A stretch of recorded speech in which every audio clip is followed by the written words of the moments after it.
The Seahawks from Seattle. Today's game is brought to you by Renault, combining quality and affordability to bring you truly remarkable cars. By Owens Corning, makers of pink fiberglass attic blanket insulation. And by Canon, manufacturer of advanced plain paper copiers. Hello, everyone. It's hot in New York City and the interest boiling in the New York Jets. Many fans in this hungry for a winner city are looking for a possible Super Bowl date way down the line. But right now, hot now. It might be freezing back when we talk about them in December. Conditioning could be a factor, Merlin. Certainly could. This is the kind of day I hated to play on as a player. Going to be especially tough on the big men. And I think this kind of day pays a high premium on depth. That certainly would favor the Jets, Dick.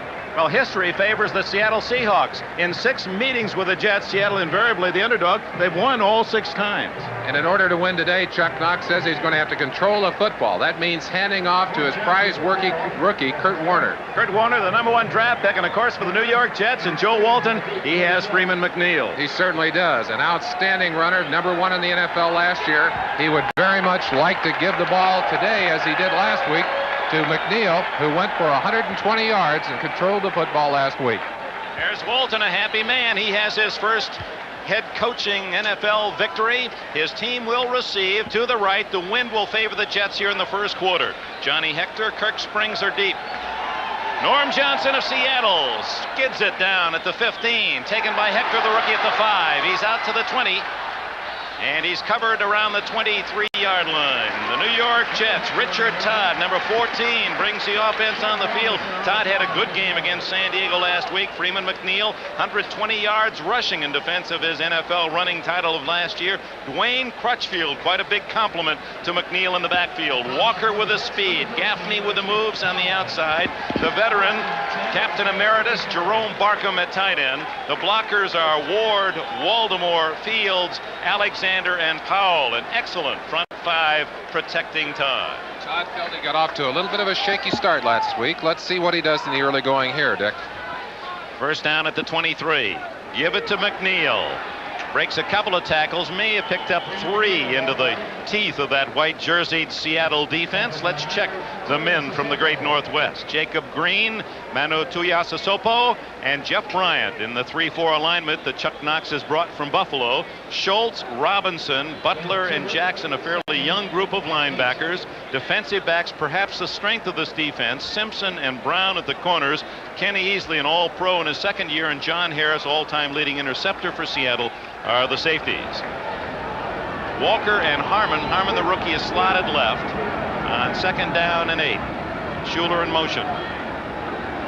McNeil for about 3 more as Tuiasosopo, first man to make contact. Schultz finished him off at the 29-yard line. Joe Walton, 47-year-old head man of the Jets, against Chuck Knox, looking for his first win as head coach of the Seattle Seahawks.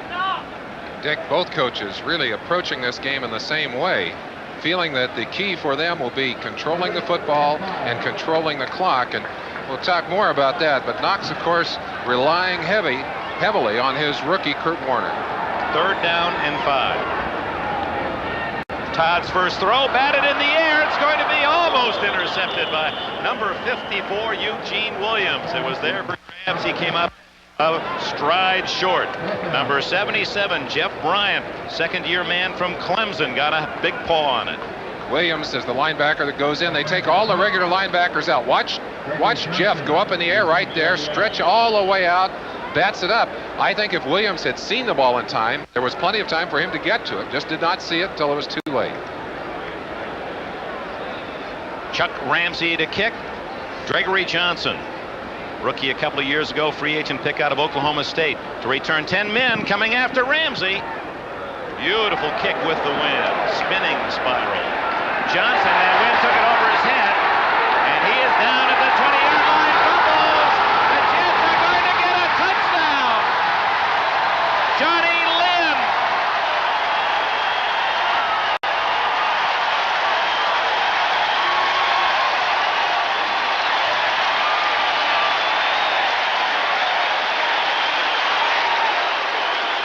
Now hold on, they're going to whistle it dead back at at the 21-yard line, and I believe not only deny the touchdown, but give Seattle the ball.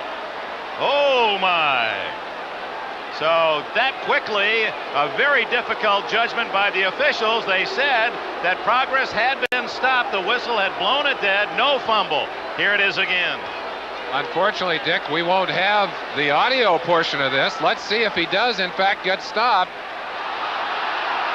Well, no way that his progress had been stopped, and the fans have just seen the replay and don't like it, understandably. Jim Zorn can't hear his own signals and asks for the officials to quiet the crowd, but you can't blame the Shea Stadium crowd for being angry. It appeared the Jets had a touchdown taken away. Let's take another angle on that play. The ball fumbled, and I'm sure that created some problems for Johnson. Watch it. Marion Barber right there hit his hand right into the ball, stripped the ball away, and I don't blame the Jets and their fans for being upset about that one. We may come back and look at that as being the turning point in this game before it's over, Dick. Well, we're going to star that in the opening minutes, a touchdown that was not allowed, but clearly was a fumble. And we are all human, and it appears the officials have erred, and it's costly to New York. Let's see what it does for Seattle. The give to Kurt Warner, their prize pick, number 1 out of Penn State, the national champions of last year. Kurt Warner in the backfield with Zorn, and David Hughes for the injured veteran fullback Cullen Bryant. Harold Jackson, he just needs 2 more yards receiving to move into the number 2 spot all-time NFL history. Steve Largent, a great receiver on the other side. Charlie Young, veteran tight end. Essink, McKenzie from Buffalo, Bush from Cincinnati, Pratt, the former Colt, and August, the number 1 pick of Seattle, form the offensive line. Second down 7. David Hughes. He burrows out to about the 28-yard line. Hughes from Boise State in his 3rd year, short of the first down by about 3. The defense in the green of the Jets: Gastineau, Neal, Lyons, and Klecko. The stock exchange and sack exchange: Buttle, Blinka, and Mel, the linebackers. Jackson playing with a broken finger, and Holmes at the corner, Schroy and Ray at safety. Jackson is trying a different kind of cast on that finger, Dick, in hopes of avoiding the kind of pains that put him on the sideline during the second half last week. 3rd down and short, and out of the shotgun is Zorn for the first time. That's another innovation. The handoff to Warner, and he's trapped in the backfield. Marty Lyons made the play. First man to hit him, Lance Mel. What a big play linebacker he's become. Let's watch number 56, Mel, come quickly inside. They're trying a little delay, almost a draw play. Watch Mel coming in right there. Puts the harness on him, and Lyons comes in along with Klecko to finish off the job. But they'll have to kick it away. Not much of a start for the offense. Jeff West will punt for the Seattle Seahawks. Mike Harmon stands at the 30 for New York. No rush. And against the wind, an excellent kick. Harmon, pitcher's mound in the 17-yard line. Back to the 26. He fumbles and recovers himself. He appeared to be down. Dick, let's think back to that apparent fumble and the call. But before we do it, we're going to break away just momentarily for a commercial. Yeah, we got to do our business as well. There's no right. score here at Shea Stadium in the heat of summer.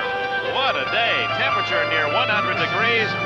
No score, 4 minutes play. They say that his progress had been stopped. And of course, we have no way of knowing when the whistle blew, but an apparent muff, if you will, by the officials, and certainly what appeared to be a touchdown from here, Dick. That was the definition of a quick whistle. Richard Todd drilling the ball complete out to the 35-yard line.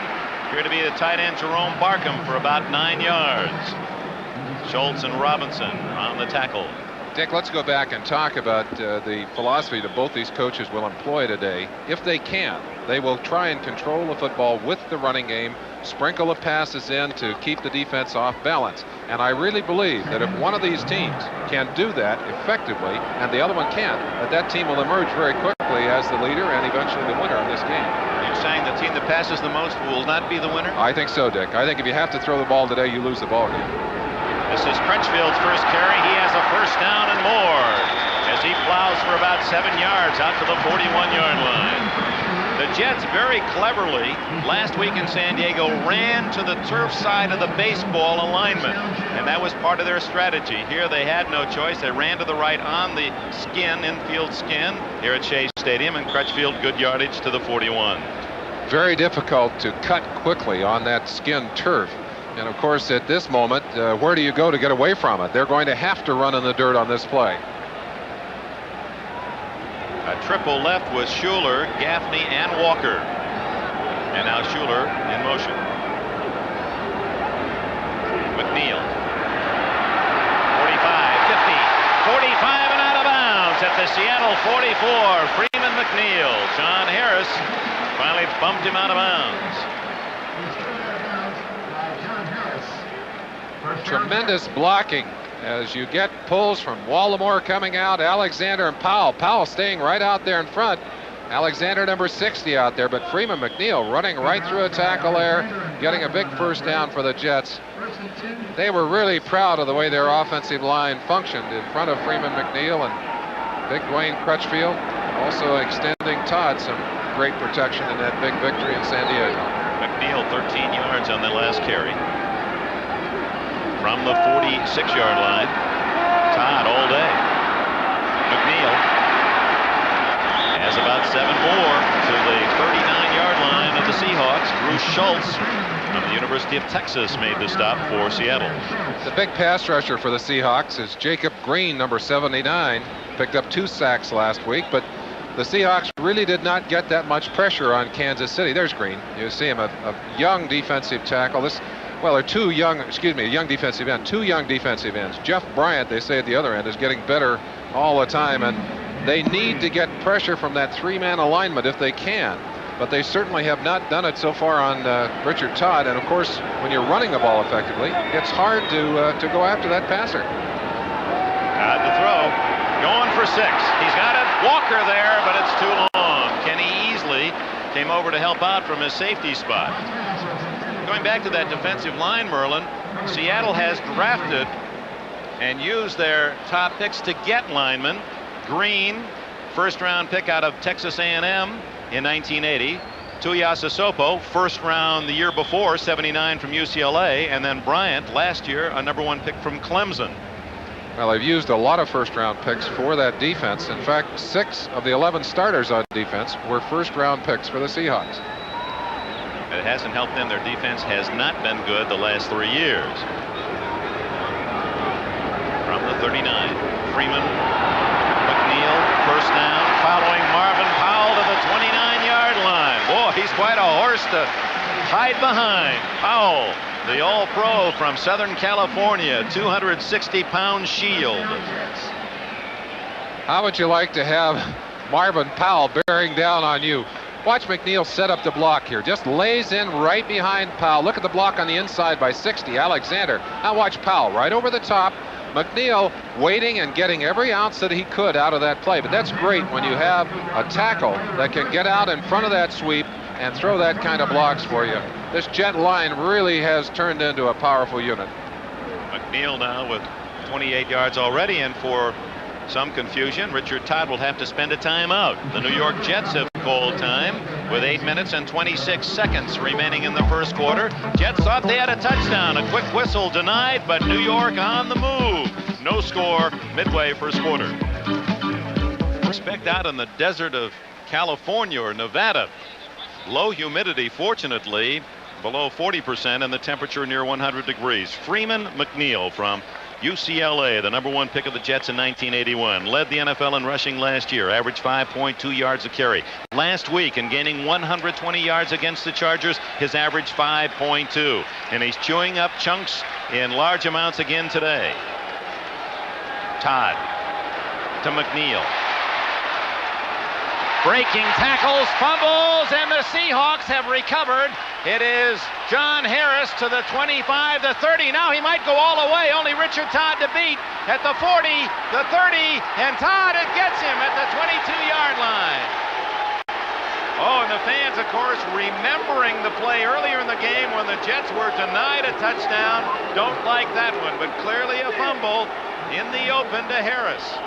Freeman McNeil doing what makes him a great back, breaking tackles, taking some risks, has the ball right here and is in the open. That's a little outlet pass. Watch him break the tackle. But in order to do it, he lost his balance, and you saw the ball breaking clear before he hit the ground. That's easily 45 coming up to make the hit. And now down the sideline. Well, we're going to go back and take another quick look at it from a different direction.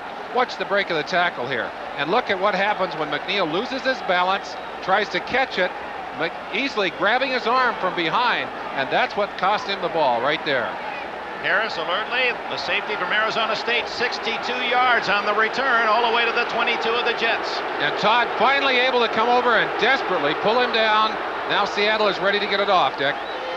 So New York denied one score. It looked as if they were moving the fumble, and this is Kurt Warner. Breaking tackle. That was much the same play, and when he fumbles and the Jets say they have it, they do. Darrell Ray comes up with a football. Well, maybe that ball's perspiring today. Well, they talk about the big play capability of both those defensive backs, Easley and Darrell Ray, and you saw it right there in back-to-back plays, and you also saw the danger of fighting for that extra yardage. Kurt Warner here, good job of getting inside. Klecko working on him, gets a second hit there. 54, 50, no, that's 47. That's Jerry Holmes coming up to hit him first. And the ball stripped as he was fighting for that extra yardage. The Jets take it right back.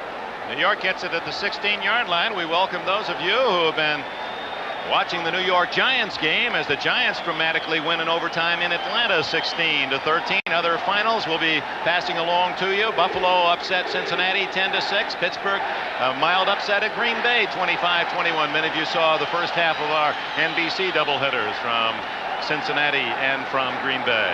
Here, no score. Dick Enberg with Merlin Olsen. 8 minutes remaining in the first quarter. It's been a rather zany first quarter thus far. Todd looking for something big, in trouble, and Michael Jackson has him for the sack. Jackson, the linebacker from the University of Washington, who stayed home. Jackson celebrating. The fans at Shea don't like it, but certainly the Seahawks do. Now let's go to NFL 83. Thank you, Dick Enberg. Len Berman in New York. Here's how the Giants won it. You just mentioned their victory. Ali Haji Sheik, the rookie from Michigan, from 30 yards away. Bill Parcells, a happy man, his first coaching victory. Giants win it in overtime. Back to you, Dick.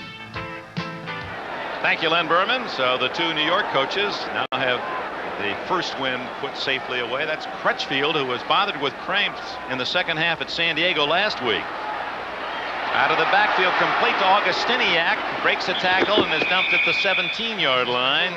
Jackson in on the stop along with Keith Butler, a 7-yard pickup, but that'll bring up third down and long for the Jets. I talked to Crutchfield about the problems he had last week, and he said one of the things that has bothered him is that they have kept on him about his weight. He played at 245 last year. They've got him clear down to 230, although he's back to about 235 at the moment. But he said he thought that trying to lose the weight and trying to control his intake, and particularly of liquids, was the problem he had in San Diego. Looks like he's going to have that same trouble here today, Dick. They went from 246 last year down to 232 this year, and even lighter. 3rd and 8. Incomplete at the 40-yard line. Intended for Scott Durking. Some of the fans want face mask call, but that is not face guarding. As long as you're not waving your hands, both hands, in front of the receiver, it's a legal defensive play. Eugene Williams, 54, lone linebacker, running. He's entitled to that position, and you saw him put up one hand. He can put up one hand, and he can even wave one hand. But as you said, Dick, if the second hand goes up and you see them waving, there would indeed have been a call on that play. Ramsey, who nailed a 51-yard punt with the win, his first effort today. 3 Seahawks with Gregory Johnson, the deep man, at his 38. Another perfect spiral. Johnson fumbled the first one. He clutches this one at the 35. And he's hit hard at the 44-yard line. Marion Barber, who is rapidly developing as the star of the special teams for the New York Jets, makes a solid shoulder tackle. Seattle has the ball. No score. 7 minutes left, first quarter. Yes, I know. Dick, I got to tell you, the big linemen in particular suffer in this kind of heat and humidity, and it just seems like you get hotter and hotter as your body liquids fall off, and it's not uncommon for the bigger linemen on the field to lose over 20 pounds on a day like today. 20 pounds? Did you ever lose 20? Yes. In fact, I lost as much as 24 pounds, and that's in about a 2.5-hour period. And during that time, I was drinking liquids as rapidly as I could on the sideline. When I came off, I would consume the liquids. I still lost 24 pounds during that one game. Kurt Warner. He's the man the Jets are going to try to stop. He's the solo back. Make that Hughes now in the tailback position, and it's Warner bowling straight ahead to the 46-yard line. The first invasion of Jets territory by Seattle. A crazy start of this game. In many ways, as you just sit back, you have a feeling the Jets are ahead by a touchdown, 10, maybe even 2 touchdowns. But there's no score, and Seattle has the ball in New York territory. And of course, the Jets will want to replay that particular early play, the fumble, no fumble that ended up, they thought, in a touchdown, and actually ended up with the Seattle in control of the football. Chuck Knox, 51 years old, successful 5 years with the Rams, 5 more good years in Buffalo, and now his first season in Seattle. Warner again. Oh, he's galloping. It's mindful of a Walter Payton kind of stride, the way he hit the center of that line and easily picks up the first down at the 37-yard line. And David Hughes, his fellow back, threw a good block in the hole. They talk about this man already in terms of greatness. They compare him to O.J. Simpson, to Walter Payton. He says he just wants to be his own back. But one thing that his teammates said to do, they said, watch his feet and don't ever go to sleep, because he keeps moving. He keeps his feet moving, keeps his balance. He's liable to pop out the other side of that kind of stack up. Steve Largent in motion. First down at the 37. Warner again.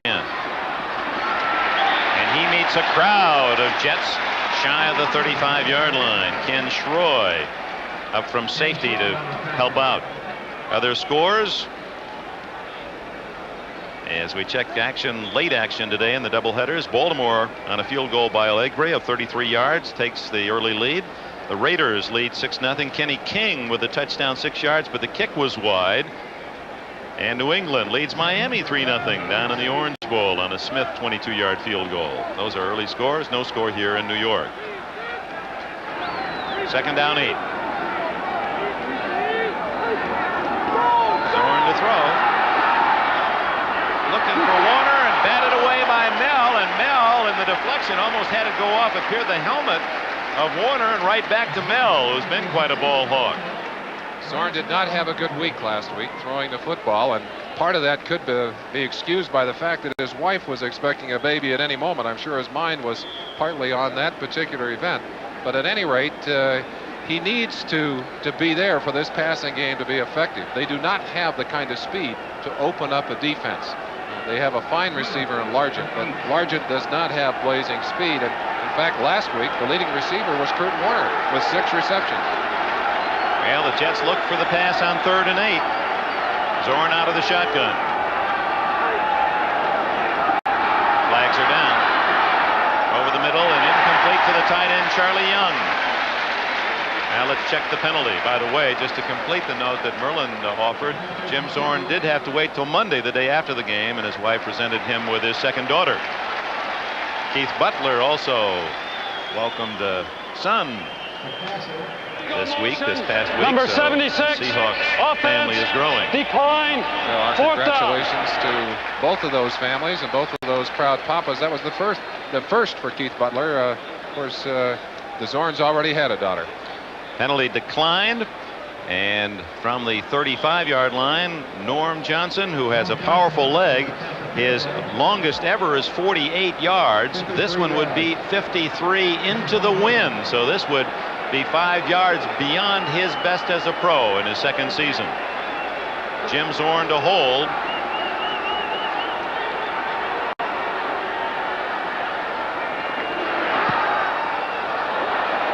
It is no good, wide to the right. Plenty of strength on that. It was long enough, Dick, but he just got it off to the right-hand side. And into the wind. We could see a long field goal before this game's over, because when they're kicking the other way, they're going to get a 5 to 7 yard boost. So it remains scoreless. 5 minutes left, first quarter. Bigger. New York Jets have the ball. No score here at Chase Stadium. A crowd of 55,000 sold out, welcoming the Jets back. They've been gone for a long time. They had 11 consecutive road games before this one, counting the preseason, the playoffs. You remember they had to play all 3 games on the road, and their last 3 of the regular season on the road. Whoops, little misfire there, but McNeil gained yardage out to the 39 anyway. It appeared that Todd wanted to hand the ball off. McNeil wasn't there, so he just shoveled the ball to him, and McNeil still made yardage. Little battle going on the mines. On the left-hand side, Tom Catlin, defensive coordinator for the Seahawks. You see him there signaling his defense onto the field. And on the right, the offensive coordinator, quarterback coach, and head coach, Joe Walton, who still retains all of those titles for the Jets. 2nd down and 6. Walker left, Harmon the rookie to the right. Crutchfield back in. And that's Crutchfield. Strong. He's all the way out to the 44-yard line. Gained an extra 3 after it appeared he was stopped. Tuiasosopo and Jackson collaborated on the tackle. Just really has one of those powerful builds. There goes the messenger in. Scott Durkee, number 25. And one of the things that is interesting about substitution football, the kind of situation football we see today, is that a lot more players are in the game. And on a day like today, believe me, you don't mind seeing somebody trot out to take your position. 3rd down and 1. You saw Catlin indicating with the arm, watch out for the pass on 3rd and short. Well, Jeff Bryant, it's all a moot point now because Bryant jumping offside unless he was pulled offside. Well, they seemed happy about it, so it was indeed motion by the offensive line. Appeared to be Chris Ward, 72. Let's take a look and see if we can spot who is moving on that offensive line as we give the. There was the movement. Still 3rd down. So back to the 39-yard line on the penalty. And instead of 3rd and a yard, 3rd and 6, and that certainly changes both the offensive and defensive strategies. Todd has a man. Derek Gaffney and a 1st down near midfield. 10 yards on the throw. Derek Gaffney, the move man. He does not have the wide open speed of a Wesley Walker, but has great hands. In fact, by coaching notes, has only dropped 1 pass in 3 years. You see just a gentle, soft reception of that football. And the key for the Jets in the early going here and in their game last week, balance. Balance between the running game and the passing game. Good defense, good special teams. They've had it so far here today, Dick. And another 1st down at the 49. Still no score. 3:15 left. 1st quarter. Oh. Nice play by Dave Brown, the cornerback, who played off the receiver Harmon and then made his move and was just a half step short of picking that one off in the open field. And as Harmon started back toward Richard Todd motioned to him. He said, when it's that slow, you got to come back toward me or that ball is going to be picked off. The good receiver must move back toward the ball. And Mike Harmon started the year as a running back, Dick. They felt that they were going to need him there. And then with the injury to Kurt Sohn, they moved him back to the wide out position. And on that play, he may have just cut a little early because the timing was not right. In that case, he's got to come back toward his quarterback. And was reminded of that fact by Todd. 2nd and 10. Freeman McNeil cutting back inside, fumbles again. And the Seahawks have it at the 41-yard line. McNeil's 2nd fumble, and Keith Simpson falls on it for the Seahawks. So the Jets have stopped themselves for the 2nd time. And again, the man who forced the fumble, number 45, Kenny Easley. Watch him. He's on Gaffney, gets away right there, comes in behind. Actually, that ball was loose early. It looked like Tuiasosopo was the man that stripped it.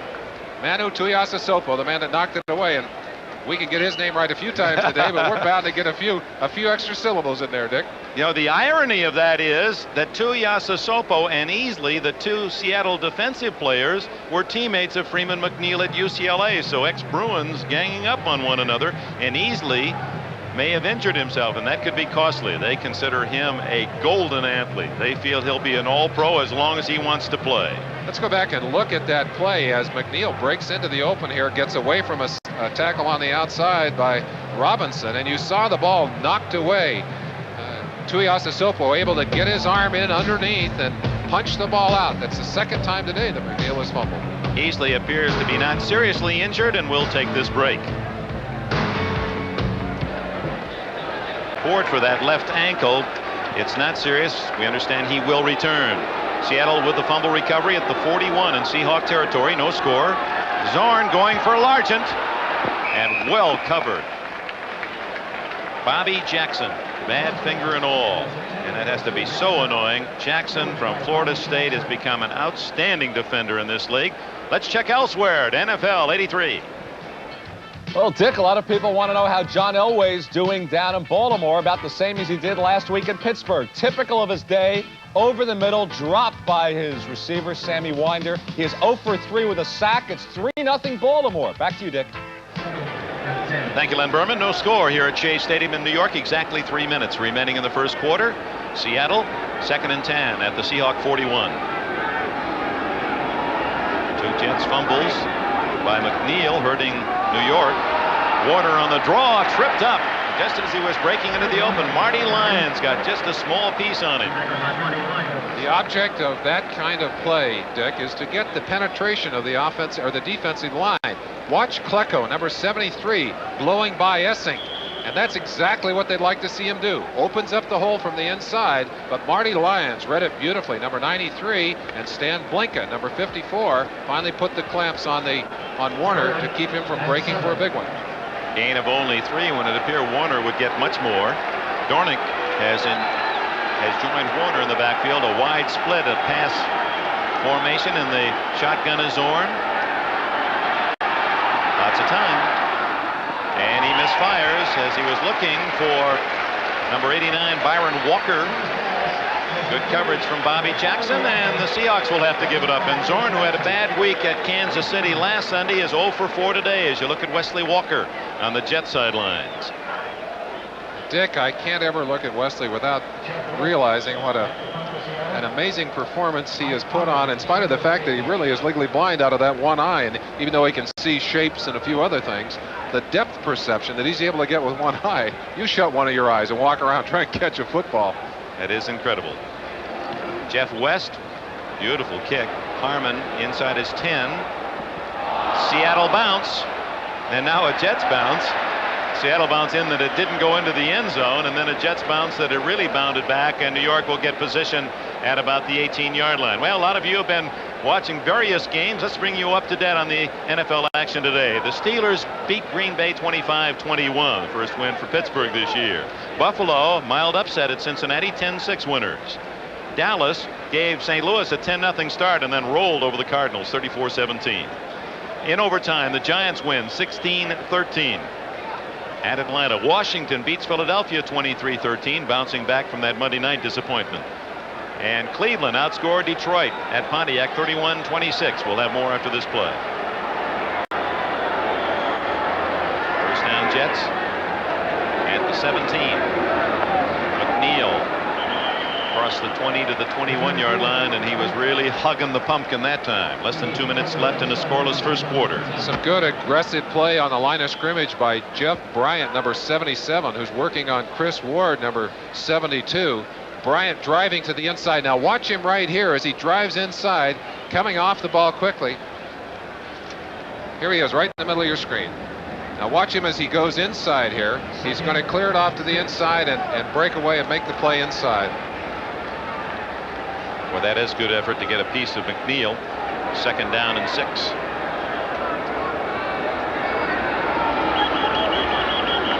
Now whistles before the play.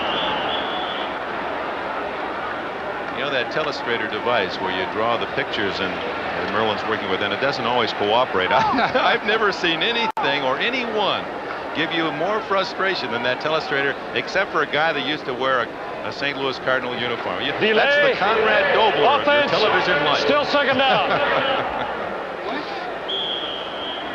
Well, Joe Walton hears the call, and back to the 16-yard line goes the football, where it'll be second down and a long 10. Freeman McNeil thus far, 42 yards rushing, a 6-yard average, but he's also fumbled twice. Gaffney and Walker both to the left.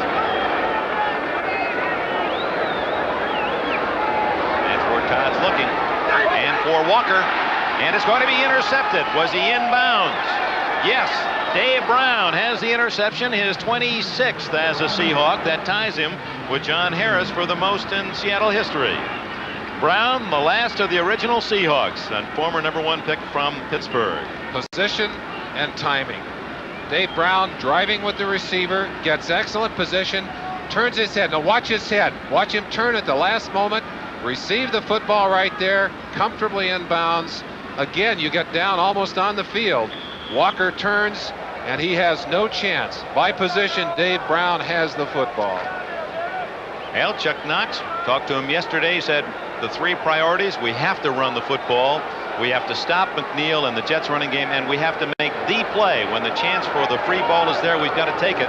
Well, so far, 3 turnovers for Seattle in this first quarter. 1:09 left, no score. Zorn going to go big? No, he's got Largent, his favorite target, and a first down at the 28-yard line.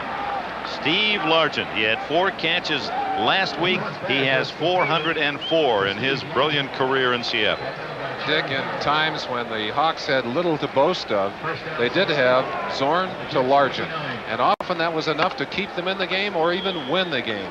Largent, one of those miracle workers that seems to get the most of his talent and has always been able to make the big catch when you needed it.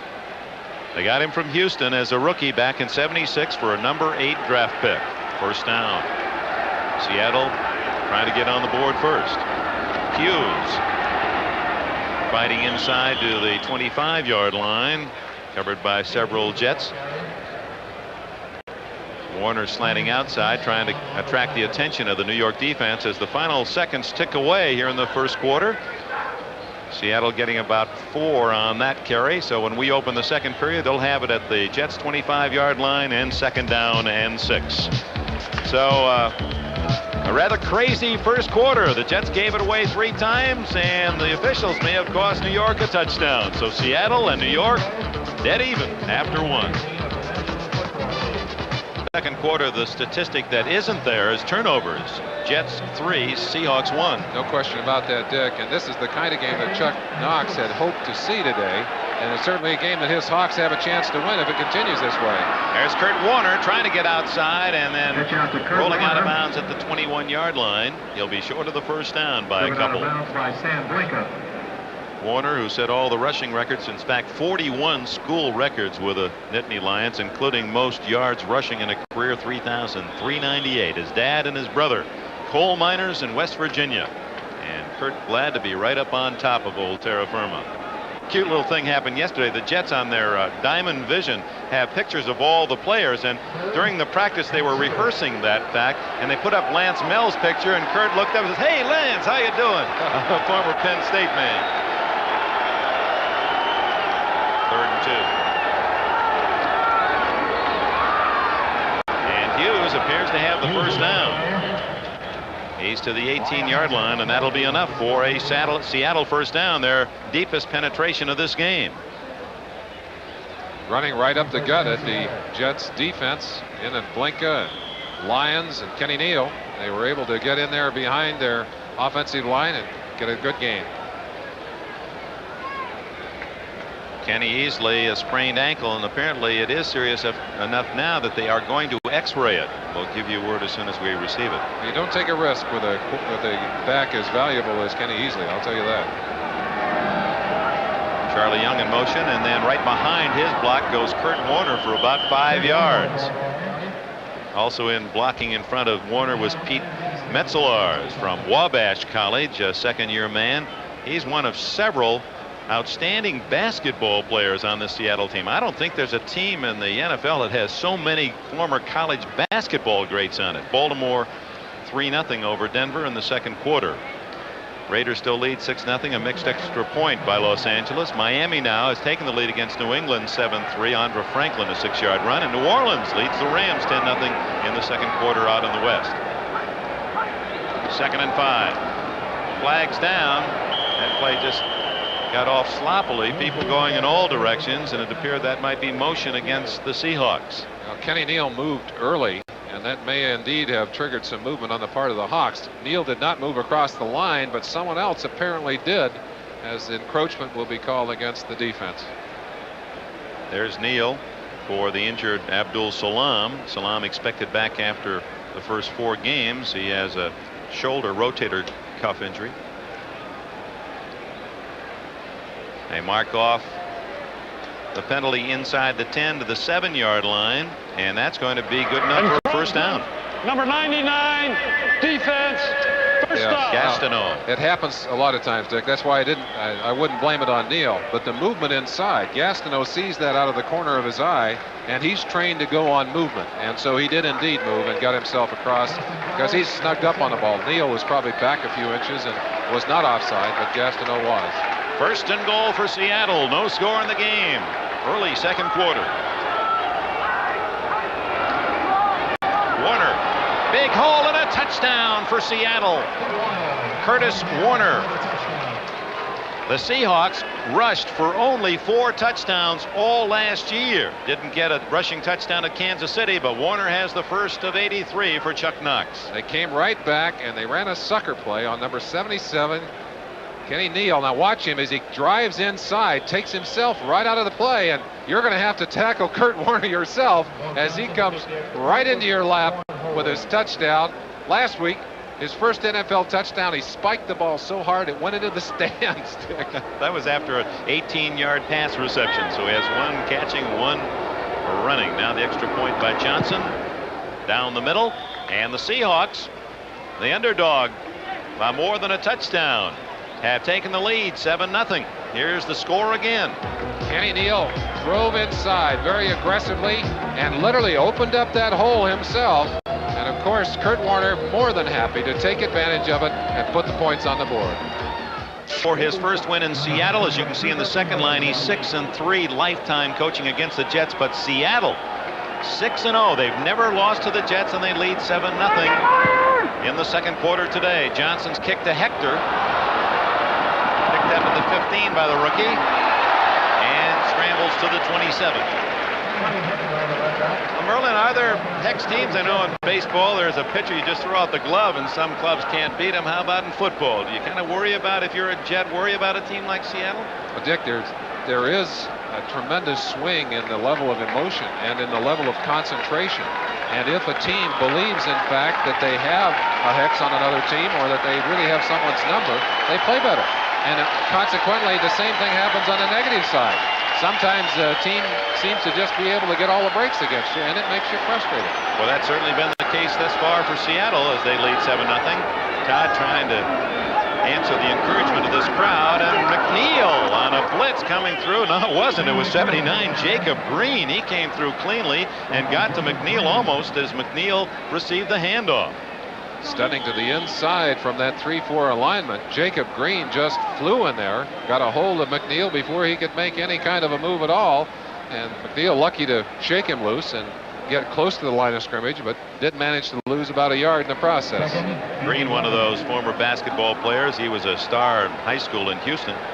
Todd passes, interceptions. He had a lot of negatives, interceptions early, but under Joe Walton has really improved his record, and down he goes to sack to Green. His first today, his third of the young season. That's the second sack for the Seahawks today. Michael Jackson in earlier from his linebacking position, but that's the kind of pressure that the Hawks would like to have on, and you can see right now that the emotional level in this game has really swung to Seattle. And the Jets better get themselves on track here and get back and get moving, or the young Hawks are going to say, we've got it going for us. Boy, did you see that effort by Green? He fought through the block, and Ward actually then took his legs and tried to trip him again. He fought through all of that and still took down Todd with one hand. Third down and 20.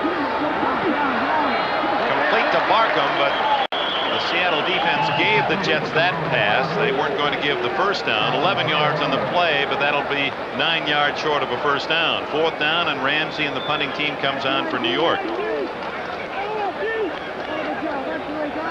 Richard Todd. His new agent said that finally Richard Todd is a New Yorker. He's callous. Callous. He said Richard, of course, is a sensitive young man. He's had his emotional highs and lows, and he just decided he's going to, New York's his town. He's going to forget about Joe Namath and that shadow and just be himself. Get the Jets into the playoffs again. 10 men up front. Ramsey from a crowd. Johnson. Oh, he did not have a fair chance to catch the ball. That is not a fumble. In fact, will be a penalty. Interfered with his right to catch the ball. And that's Johnny a Lynn. shame, because Johnny Hector right down on top of him here. And if he had timed the play a little, Johnny Lynn, if he timed the play a little bit better, he might have had the fumble. Johnson did not call for the fair catch. And had that ball touched him first, it would have been a fumble. But look at this. The ball actually striking Johnny Lynn on the back of his shoulder. And you can't take away the opportunity of that man to catch the football, or you're going to be marched off on a penalty. And there it is right there. Interference, kicking team, first up. Boy, the Jets' timing just has not been good, and yet so delicate. They almost had a touchdown it appeared they should have had, and then that play, it was just a fraction too soon, if indeed it wasn't a perfect timing. But it's Seattle that owns the ball, and the Seahawks also have the lead. Devices, we go back and slow the action down. You'll see Johnny Lynn make contact right there, and the ball bounce off his shoulder. And certainly in this case, the officials made exactly the right call as they marched it off against the Jets. 15 yards out to the 44, so Seattle leading 7-0, owning the football. 11:14 left in the half. Inside to Hughes, and that's where Barry Bennett, number 78, makes the tackle for the New York Jets. Bennett in that right tackle for Lions at the moment. Today's game is brought to you by Chevrolet. Chevrolet is taking charge. By the Army, be all you can be. And by Valvoline, everything you need in a motor oil. Dick Enberg, Merlin Olsen, Shea Stadium, the temperature near 100 degrees. Seattle leading the Jets 7-0, and the Seahawks with the ball near midfield. Here's Kurt Warner, the touchdown maker, and look at that cut. 40. Now a foot race, and Kurt Warner is all the way to the 26-yard line of New York. Oh, my. And how good it is to have youth on your side. Warner working hard from his position, drives outside, but watch the change of pace right here. The little move right there, now the acceleration back to the inside. What a great move. They said that he could change direction almost as well as Gale Sayers. Now, you've got to show me something to be compared to the great Sayers, but you saw some fantastic moves as Knox takes him out of the game, lets him take a breather.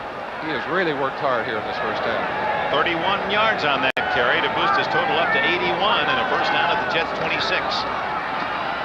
Given a breather, and Theodis Brown, Bigfoot Brown, another former UCLA player, is inside the Jets 20-yard line. Brown remembers the Jets rather fondly, and his very first start in a Seattle uniform was against the Jets, and he carried for 104 yards in a Seattle upset 19-3 a couple of years ago.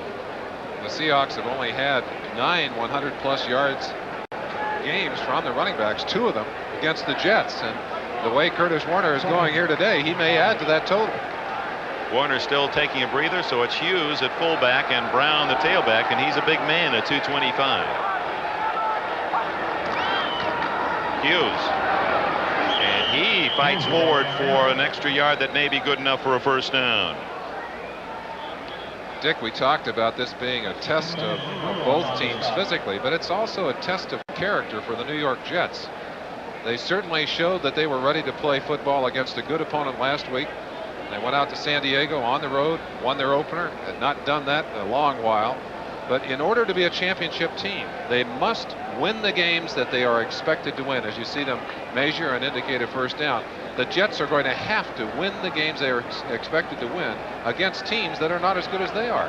And so far in this game, they are not on the winning side. Jim Zorn waiting for Kurt Warner to come back into the huddle.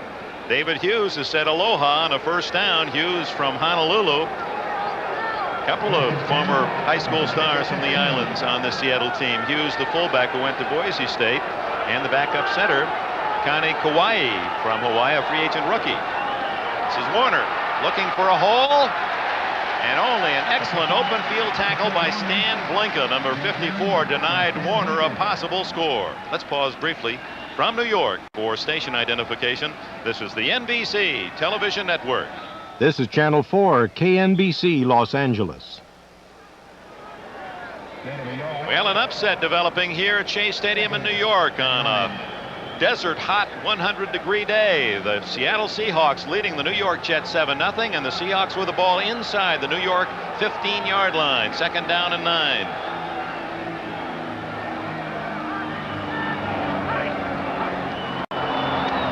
No flags, and Warner is trapped in the backfield by Gastineau.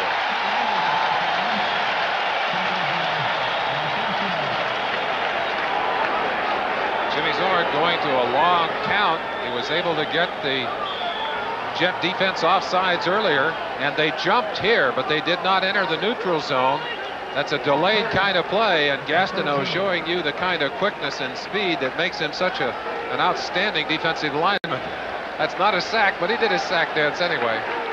Fastest defensive lineman in the National Football League, and you could see there was plenty of blocking for Warner.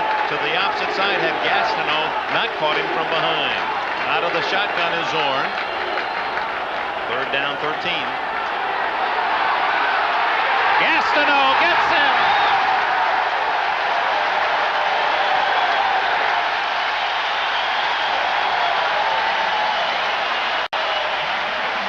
That is the Jets' first sack of the season, and appropriately it goes to Gastineau, trying to get this crowd to crazy up a little bit. And it comes at a very good time for the Jets, as the Seahawks were driving the football primarily on the ground. Gastineau just gets a hand on Zorn and then says, hey, come on back here.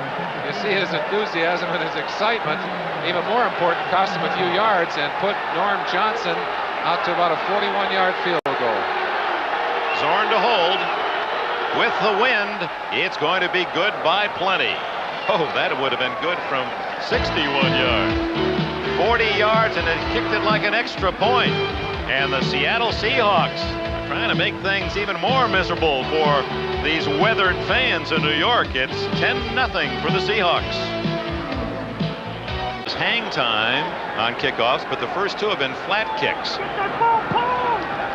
This one not that high either. Just drives it to Hector deep in the end zone, and he'll not run it out. It'll be a touchback at the 20-yard line. Well, a reminder, folks, next Sunday, NFL action continues here on NBC, 12:30 Eastern Daylight Time for NFL 83. They're going to have a special feature on the Redskins' outstanding quarterback, Joe Theismann. Then exciting regional action. Todd and McNeil and the Jets will go against the New England Patriots. Kansas City visits Theismann and the Redskins. Pittsburgh will be at Houston, Baltimore at Buffalo. And late, it'll be Dan Fouts against Jim Zorn, San Diego and Seattle. Check your local listings for the game and time in your area. The Jets trail 10-0. They start from the 20. And it's McNeil for 5. Now let's run down all the scores, and we invite you to stay tuned. NFL 83 will have a recap, the highlights and scores for you. The Giants in overtime defeated Atlanta 16-13. Cleveland 31, Detroit 26. The Bears beat Tampa Bay 17-10. Washington over Philadelphia 23-13. Dallas beat St. Louis 34-17, and it was Pittsburgh at Green Bay a winner. Pittsburgh 25, the Packers 21. Buffalo beat Cincinnati 10-6. Games underway. Baltimore leads Denver 3-0 in the second. It's 10-3 Miami over New England in the second. The Raiders lead Houston 13-0 in the second, and New Orleans 10-0 over Los Angeles in the second period. We're up to date. Look at McNeil. And finally chased down at the 42-yard line by Paul Moyer. 17 yards for Freeman McNeil. The Jets trying to get on the board. They trail 10-0. 6 minutes remaining. Let's go to New York and NFL 83. Thank you, Dick. You gave all the scores. Here's how the Raiders took that 13-0 lead. Pruitt faked left, went right 11 yards, and Greg Pruitt puts the Raiders on top of Houston 13-0. Back to you, Dick. Thanks, Len Berman. 41-yard line, Jets with the first down. They trail 10-0. Single back is Durking. No, make that Crutchfield. And he powers across the 45-yard line, and it takes a lot of weight to drag him down. Michael Jackson, along with John Harris on the tackle. Michael Jackson, one of 2 players on the field today that was involved in a little bit of film study by Pete Rozelle. Both Jackson and Stan Blinka sat down for a game last year because of aggressive play, and I think that's a good policy by the commissioner to review each game film that comes in, make certain that there's not the kind of play that's going to put somebody out of the game or in a hospital. Second down. Crutchfield looking for a first down, and he may have it at the Seattle 48-yard line. Clock ticking away. 4:05, 4:04 left in this first half. The Jets have been held scoreless thus far. 10-0 Seattle. We certainly can look at the scoreboard and don't see anything for them, but they will still feel, I think, after this game that they earned themselves a touchdown at the very beginning of the game, Dick. In case you weren't with us, in the first couple of minutes on the first punt of the game, a fumble by Johnson was picked up by Johnny Lynn and into the end zone for a touchdown, but the officials, a quick whistle, had blown the ball dead when it appeared on the replays that indeed it should have been a fumble. McNeil behind Ward. Look how he uses that blocker and then breaks into the open. He's all the way to the 29-yard line.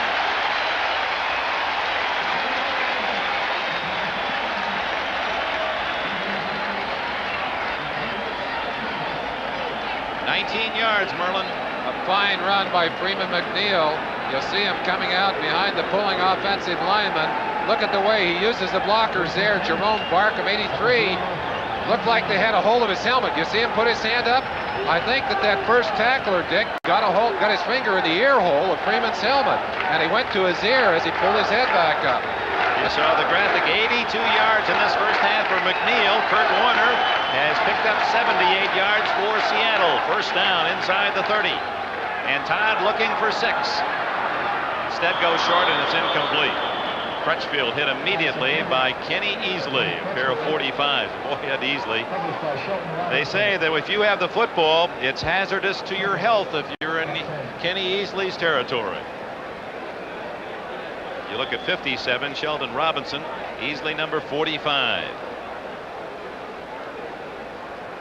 Second and 10 at the 29. Joe Walton hasn't panicked, Dick. He's still running the kinds of plays he designed for the Seahawks, and even though they're 10 points down, they're moving the ball comfortably down the field. They do need a score of some kind to culminate this drive, though. 3:20 left in the half. Crutchfield, big hole, and he has a first down at the Seattle 17. Oh, what a block on that left side by the Jets line. Jets talking all week about the fine blocking over there of Chris Ward and Stan Wallimore. Right here you see Crutchfield. When he gets down the field and running full speed, you don't need much in front of him. Boy, he is a load to stop. Mickey Schuller, the guy who came up, Mickey was the guy that came up and finally put him down. 16-yard line, first down for the Jets as clock ticks away toward the 2-minute warning. McNeil solo back behind Todd.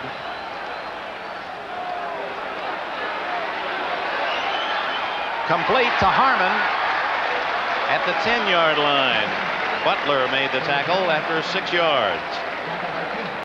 That'll probably be the last play before the 2-minute warning. There's Mike Harmon. Lamb Jones will not play again today, so Harmon's seeing a lot of duty. He's a rookie from Mississippi, an 11th round draft pick. Younger brother of Clarence Harmon, who played running back with the Washington Redskins. Interesting choice by Joe Walton. He said that Lamb Jones could indeed play today, but he didn't want to use him. He was afraid he might get him hurt and would lose him for a good part of the season. Well, a timeout to talk things over on the Jet sidelines. New York trails Seattle 10-0.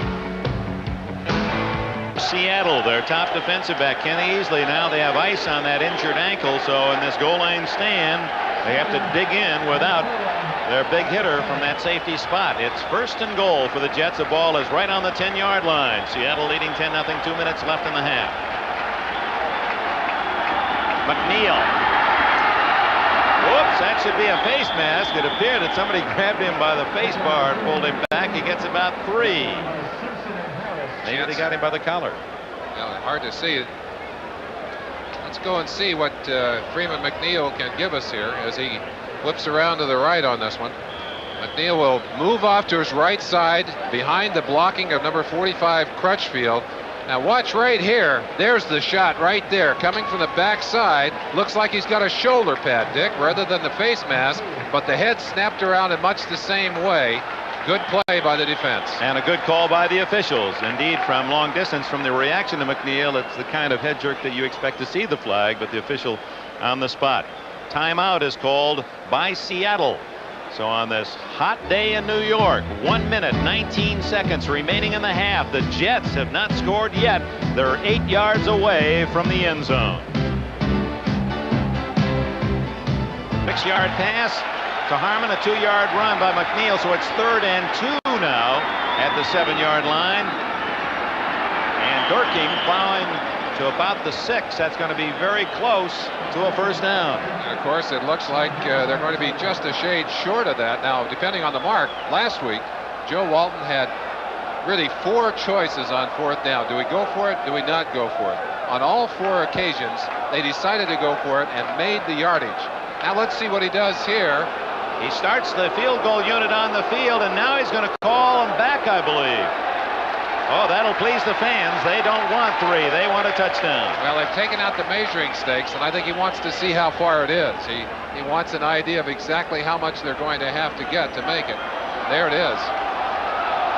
Again, against the Chargers last week, Walton showed he was a gambling coach. 4 times on 4th and short, he went for it and won all 4 times. And the players praised him for that kind of confidence all week long. Players like that. They certainly do, and the fans aren't too unhappy about it either. Let's see how they react, how they would react, in fact, if he were to go short. Well, it's 4th of 5 4th down attempts last week. One of those was just Richard Todd on 4th down at the end of the game calling on the football. 4th and inches. Trailing 10-0, a minute 10 left in the half. Durking and Augustiniak are the running backs.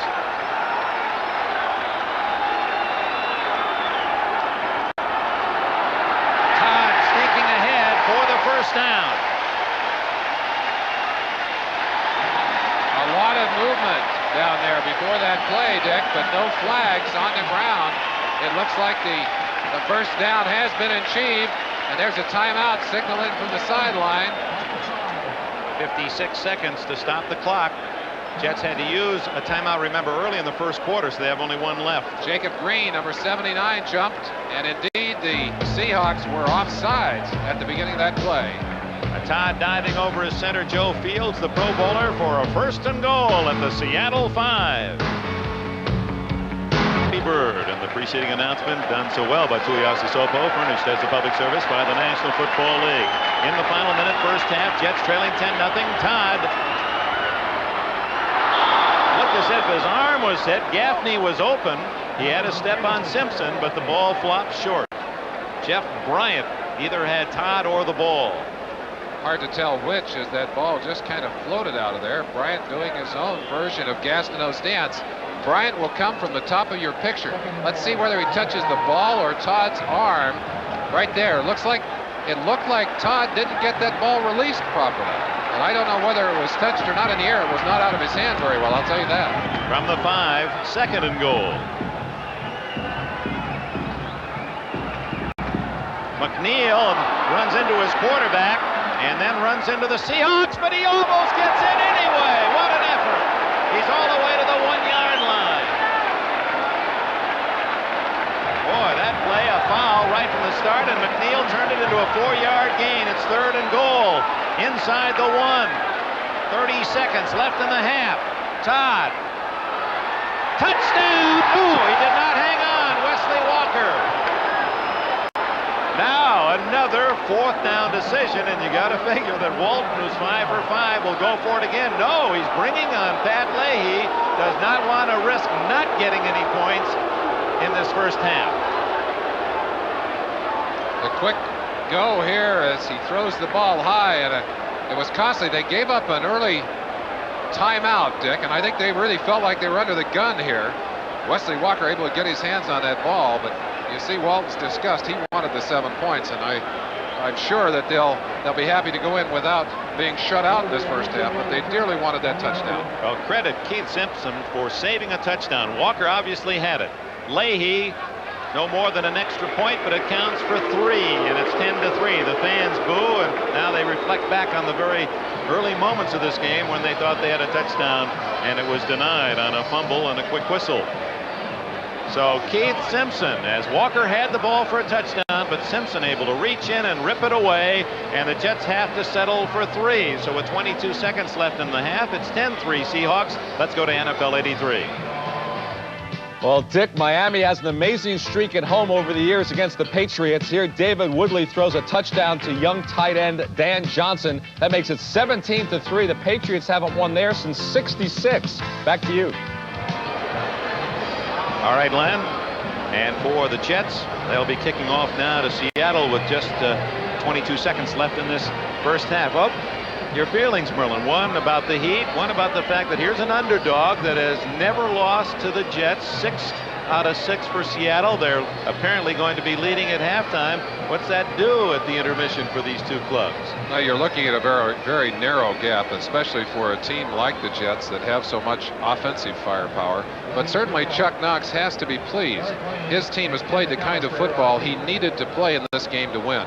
They have run the ball well, and they have played solid defense. He needs to continue on that track. The Jets, on the other hand, really have to improve if they're going to win this game. Into the wind, and to Ken McAllister at the goal line. McAllister to the 16-yard line, and with it a flag. McAllister, who did not play any college football, in fact was a basketball starter at the University of San Francisco.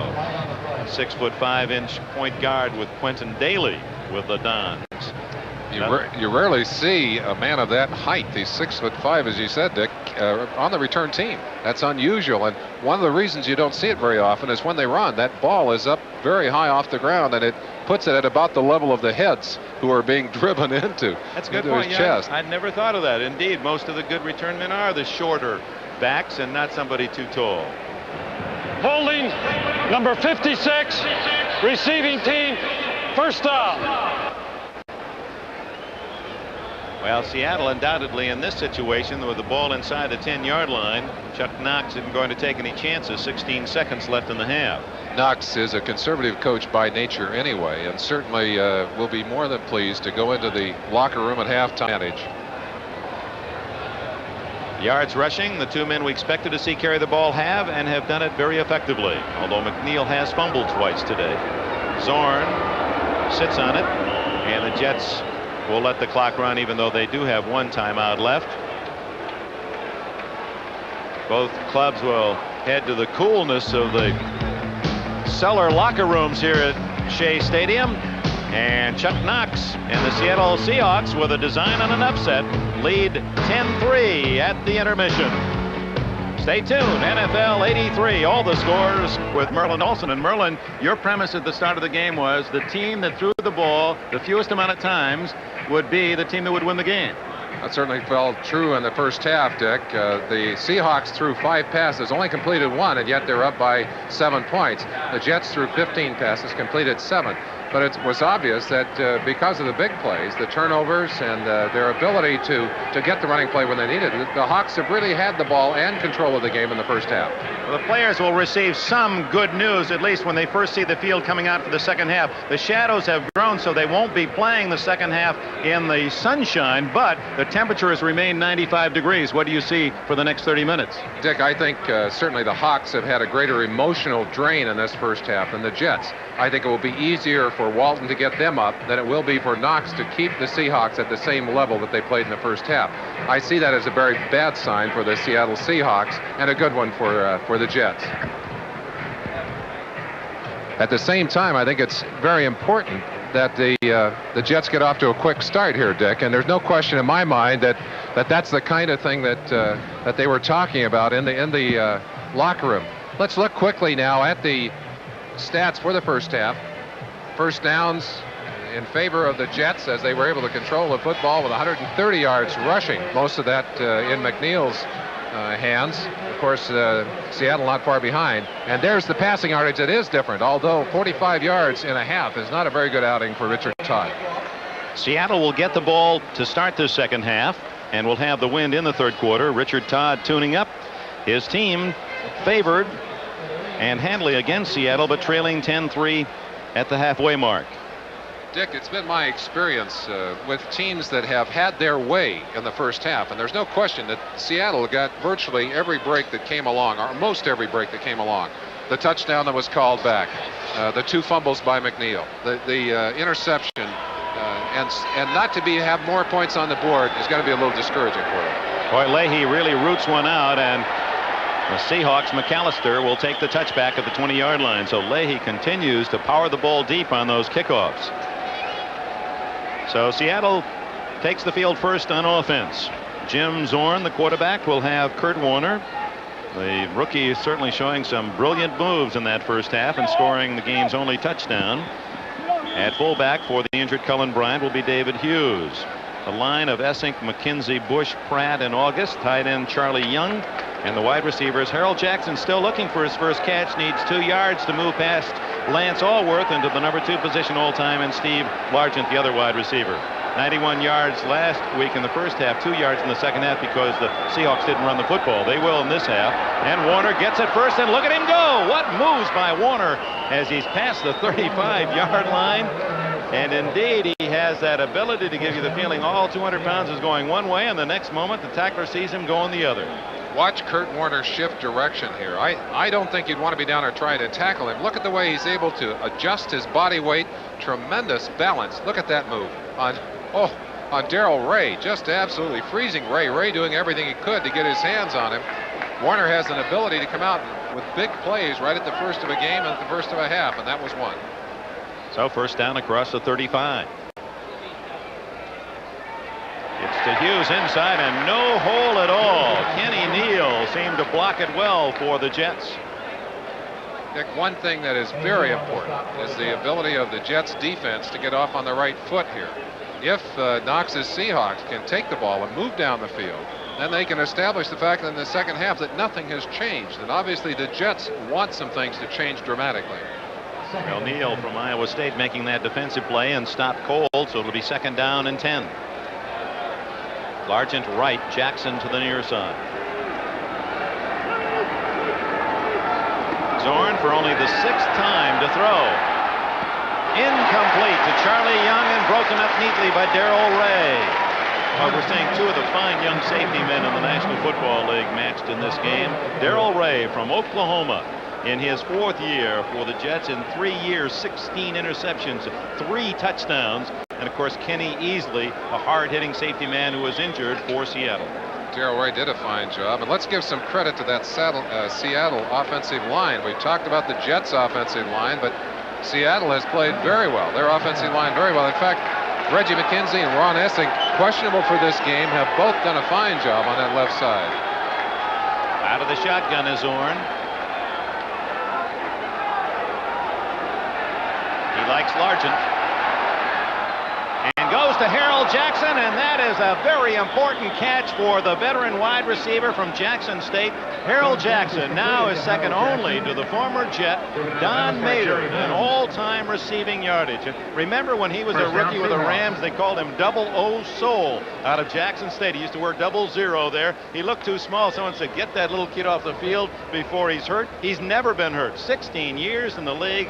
37-year-old Harold Jackson has just passed Lance Allworth, number 2 all-time in receiving yardage, and what a man he is. The second completion of the day for Jimmy Zorn, and it couldn't have come at a better time for the Seahawks. First down at the Jets' 45.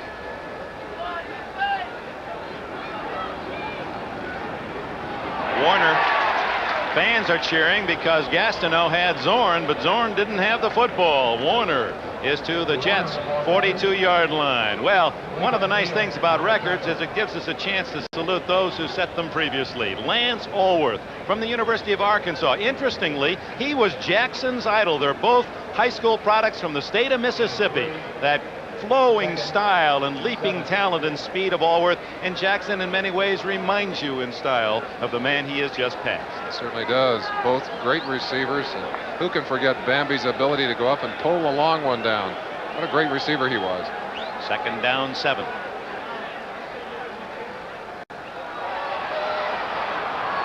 Warner on the draw has a first down inside the Jets' 35-yard line. Mark Gastineau from behind makes the tackle. And it appears Ken Easley, well, his pads are off. His day's work is done. We have not had a report on the severity of that injury, but certainly the fact that he is not dressed for action would mean it's bad enough to keep him on the sideline. They would hope, we would hope too, that he is not going to be sidelined for more than a single game. He's an important cog in that defense. There's Kurt Warner, 105 yards rushing, 16 carries for the rookie from Penn State. He's got the pumpkin again. And much like McNeil, not going at full speed, just at 3/4 speed behind the blockers, looking for a little daylight, and picks a hole and gains 5 more. As Merlin pointed out in the first half, only 10 times one of the Seahawk running backs have gained 100 yards or more, 3 times against the Jets, and Warner's the third man to do it, and Warner has not gotten up, unfortunately. Certainly one of the great concerns for this Seahawk team is keeping that prized rookie in health. And let's go back and perhaps we can see how he was injured on this play. Warner has good speed, but the important thing for this young man is his ability to read the open turf. He does a good job of it there. Hard to see what happened to him. He was stacked well. Looked like he might have gotten his hand and arm caught underneath his body. Timeout, 10-3 Seattle. From Wyoming, West Virginia, Kurt Warner appears to be okay. 110 yards, nothing wrong with that number. He certainly has poured a lot of energy out. You can see all of the perspiration, and they got the smelling salts under his nose. He must have had his bell rung a little bit there, Dick. Meanwhile, the Seahawks 2nd and 5 at the Jets 27, and they lead 10-7. The quick out to Jackson is just out of his reach. Or wait, that's Byron Walker, number 89, running the out.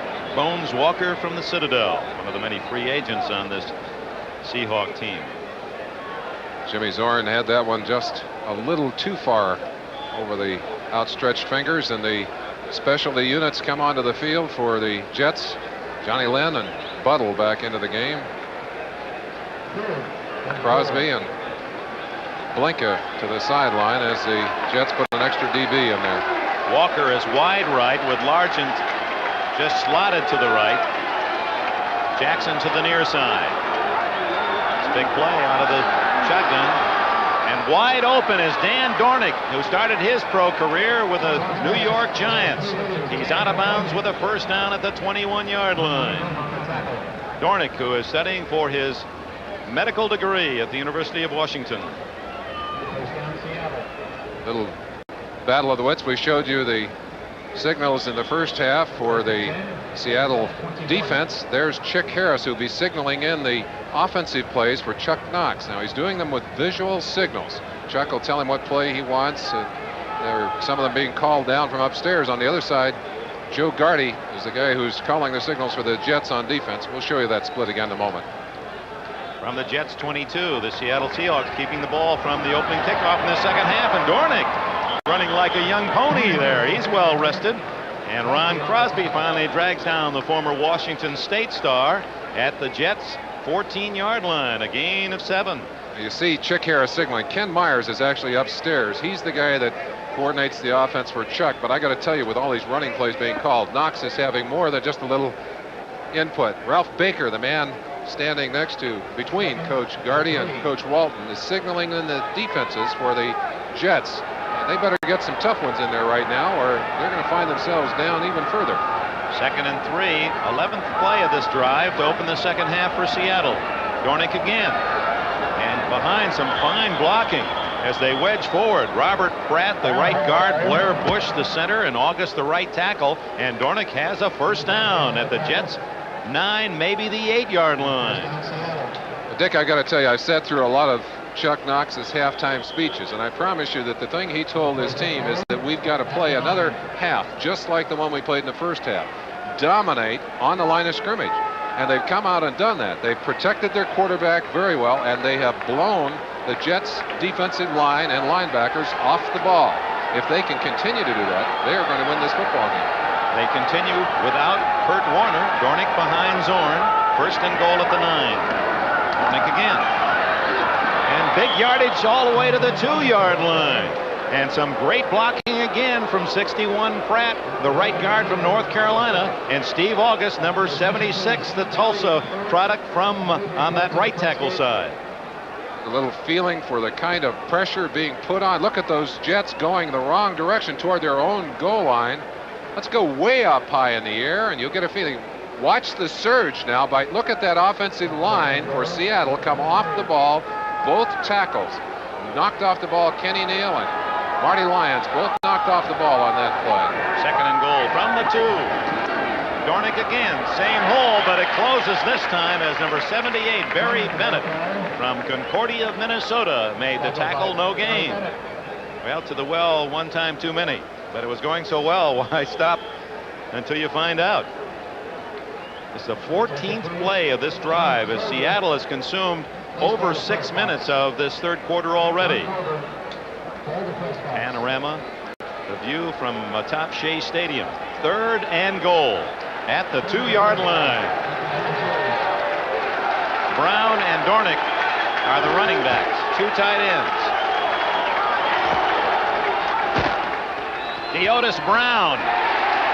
He's not in. He stopped shy of the goal line. Tried to spin and twist, and an interesting decision coming up for Chuck Knox. An exciting decision for Knox. You saw the choice earlier in the game on the other side of the line as Walton, who had chosen to gamble last week, turned conservative just before the half, and now Knox, I believe, has said, let's go for the touchdown. Of course, he has the lead. He has a little edge here. He has the lead, and he figures even if he doesn't make it, the Jets will start from the 1-yard line. Big play early in the 3rd quarter. 8 minutes left in this period. 4th and goal from the 1, and the crowd on its feet.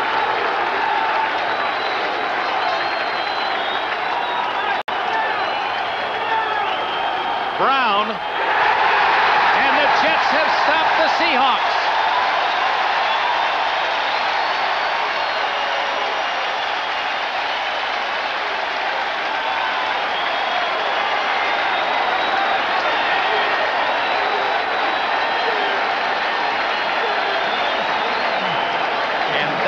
Could change the flow of the game. Lance Mell spearheading the defensive charge, stopping Brown cold. Very slow acceleration by Deotis Brown as he heads in from the right-hand side. Just no way that he was going to be able to get into that end zone. It's one of the problems he has as a runner. But look at that's Ken Schroy, 48, who hit him first. And I think if Schroy had been there by himself. And actually Blinka was there and Mell assisting. Actually a yard loss on the play, and the Jets take over at their 2-yard line. And what could have been an emotional disaster for the Jets suddenly becomes a very emotional, uplifting play, and they take the ball at their own 2. The Seahawks driving the full length of the field, only to be stopped on 4th and goal at the 1-yard line.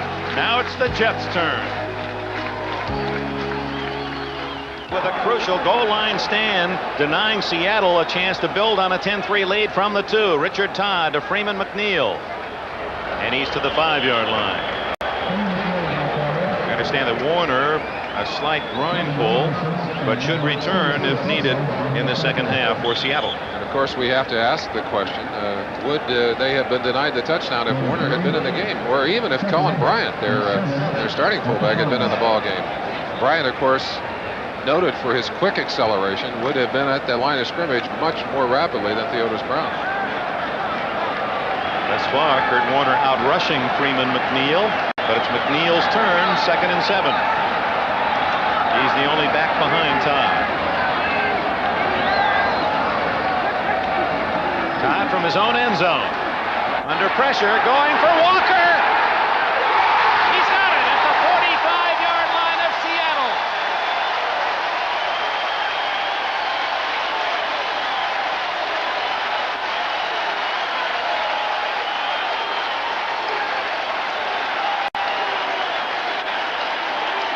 Todd to Walker, 48 yards.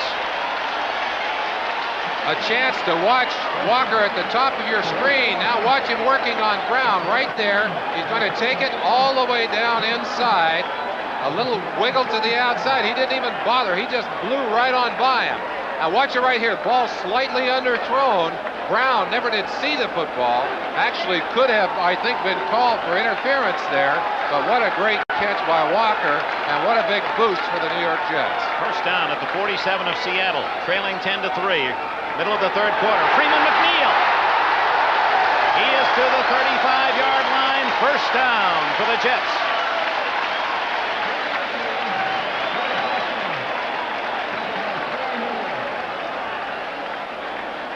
McNeil getting his chance, as Warner did on the first drive by the Seahawks. Look how quickly he's in through there. Joe Fields, number 65, getting a beautiful block inside. But the thing that's so outstanding about McNeil is his ability to see and accelerate and get to the open area on the field. Both of these backs are just great at doing that, Dick. And McNeil now given a breather, 108 yards rushing in the game. This is Crutchfield. Fumble. And the Seattle Seahawks have recovered. John Harris, number 44, who recovered a fumble and ran it 62 yards back in the first quarter, has the loose one again. Oh my, you could just feel the air go right out of this stadium. That's the fourth Jets mistake. And Seattle has its third fumble recovery to go with an interception. 3 times the Jets have coughed the football up when it appeared that they had things going for them. It looked like that ball just bounced away. And when we return, it'll be Seattle back in possession at its 32-yard line, leading by 7. On this incredibly hot day in New York City, Seattle has recovered another fumble to stop the Jets at the Seattle 32. And Kurt Warner back in the game, runs into a crowd. Everyone in that front line with a piece of Warner after a yard or two. Well, Merlin, we're keeping track of your prediction that the team that throws the least will win the game, and so far Seattle 3 for 9 passes. The Jets have thrown 8 for 16, so the Jets have thrown more. They've also given up the ball more, and Seattle does indeed lead 10-3. One other thing that Chuck Knox said to me before the game, he said, if it becomes a battle of big plays, we really don't have a chance to win. We don't have big play people. He was not accurate there. They have made the big plays today, and that particular play, one of the many that they have made. Warner comes out and Brown is back in, and this is Theodis Brown, and he gets just a couple on 2nd and 9. Not much there at all, and Warner shaken again. It's 10-3 Seattle here at Shea Stadium. Let's check elsewhere. NFL 83. All right, Dick, Bill McAtee back in New York, and the Dolphins are really pouring it on the New England Patriots. 27-3 now. David Woodley to the acrobatic Wenduriel Harris, 63-yard touchdown pass. It is now 27-3 Dolphins.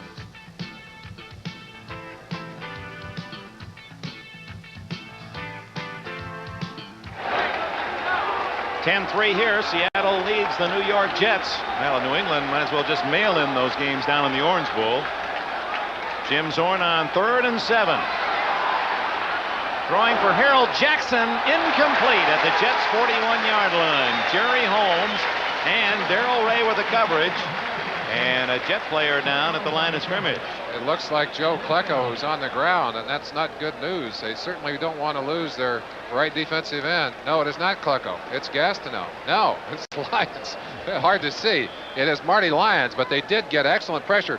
That's virtually the first time all day that they have really put a squeeze on Zorn, and that's been one of the big differences in this game. Of course, when you're playing the run play after play, it's difficult to gear up for that pass rush. Yeah, back deep is Mike Harmon, and still on the field is Marty Lyons as they attend to him at the 25-30-yard line.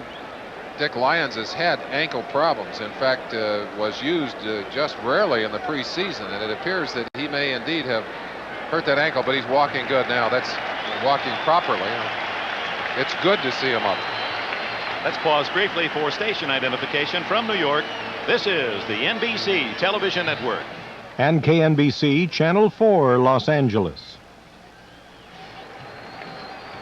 Dick Enberg, Merlin Olsen. Shea Stadium sold out in hot New York City. The Seattle Seahawks leading the New York Jets 10-3. They've taken the ball away 4 times. The Jets only once from the Seahawks. The underdogs in the game, leading by 7, have never lost to the Jets.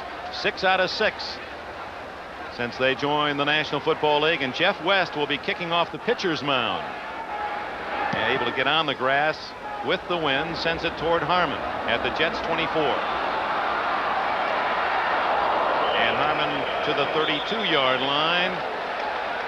Little extracurricular activity.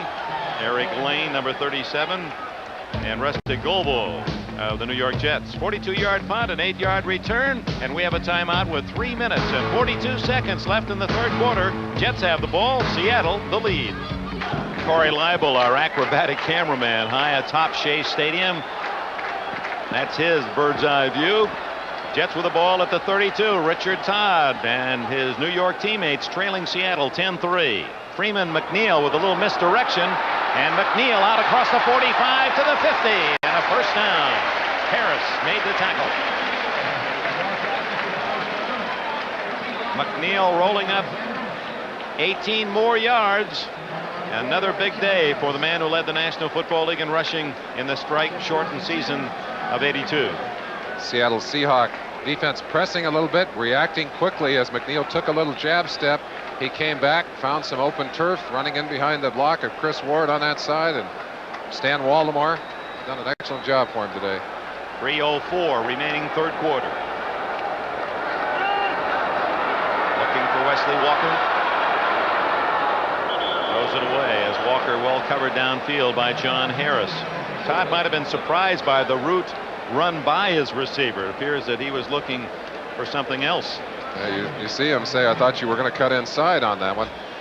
One of the things that Joe Walton has done for Richard Todd is to help him to relax and not to feel that he has to carry the burden of the entire offense on his shoulders. He really felt for a long time if he didn't do it, it wasn't going to happen. And he really has become more patient, and with that patience has come an improved Jet offense, although they have not been that improved here today. They have made a lot of mistakes that have hurt them deeply. 3 fumbles and 1 pass interception. Draw to McNeil. Boy, look at him just shred a tackler.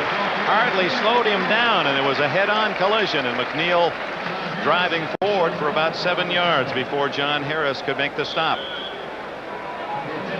Well, the Jets have had some problems with the city of New York and Shea Stadium, and they're still negotiating on their lease. And as you look to the west in the setting sun and the high silhouette of Manhattan, just a little bit farther is East Rutherford, New Jersey, and there has been some talk about the Jets not playing here next year, that they might join the Giants over in Jersey, a Giants stadium. I don't know what they'll call it then. Giant Jet Stadium. 3rd and 2. And incomplete to Barkham, and a flag is down, and so is Todd, as he was hit on a safety blitz by Gregory Johnson. Todd leveled by the blitz, but hard to tell. Barkham complaining about being bumped. Some of the Seahawks claiming that they were interfered with on the play. Flag was I'll let the officials sort this one out. offensive interference. However, the ball was not catchable. Call it on Barkham. No foul. Incidental, I guess they're calling it. 4th down. What they're saying in essence was there was no chance to catch the ball, therefore no penalty. Watch the shot here by number 27, Gregory Johnson. He just blows right through Todd. Todd delivered that ball high. No way he was going to catch it. Therefore, the penalty will not be enforced.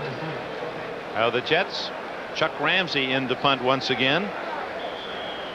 Johnson, the man who just made that defensive charge on Todd, drifts back along with John Harris to the Seattle 10 with 2:08 left in the third quarter, and the Jets stopped once again. Ramsey is the emergency quarterback, always a threat, but not this time. Punts it toward Harris, who levels the man, and that's going to be a penalty. He did not call for the fair catch, but certainly that was rude enough the way he threw that forearm, and seemed quite unnecessary. And the flag does go down, unnecessary roughness, and the ball also downed at the 5-yard line. You can't use that forearm as a weapon, and we'll give you a chance to see it as he just fired that elbow out. Roundhouse version. Watch it yourself right here. Comes forward and shoots the elbow right into the chin. This knocks his man right down. You can't get away with that. Would have been a penalty also had he signaled a fair catch and blocked. No foul. Oh, now they're saying no foul, that it was a legal block, that he did not call for the fair catch.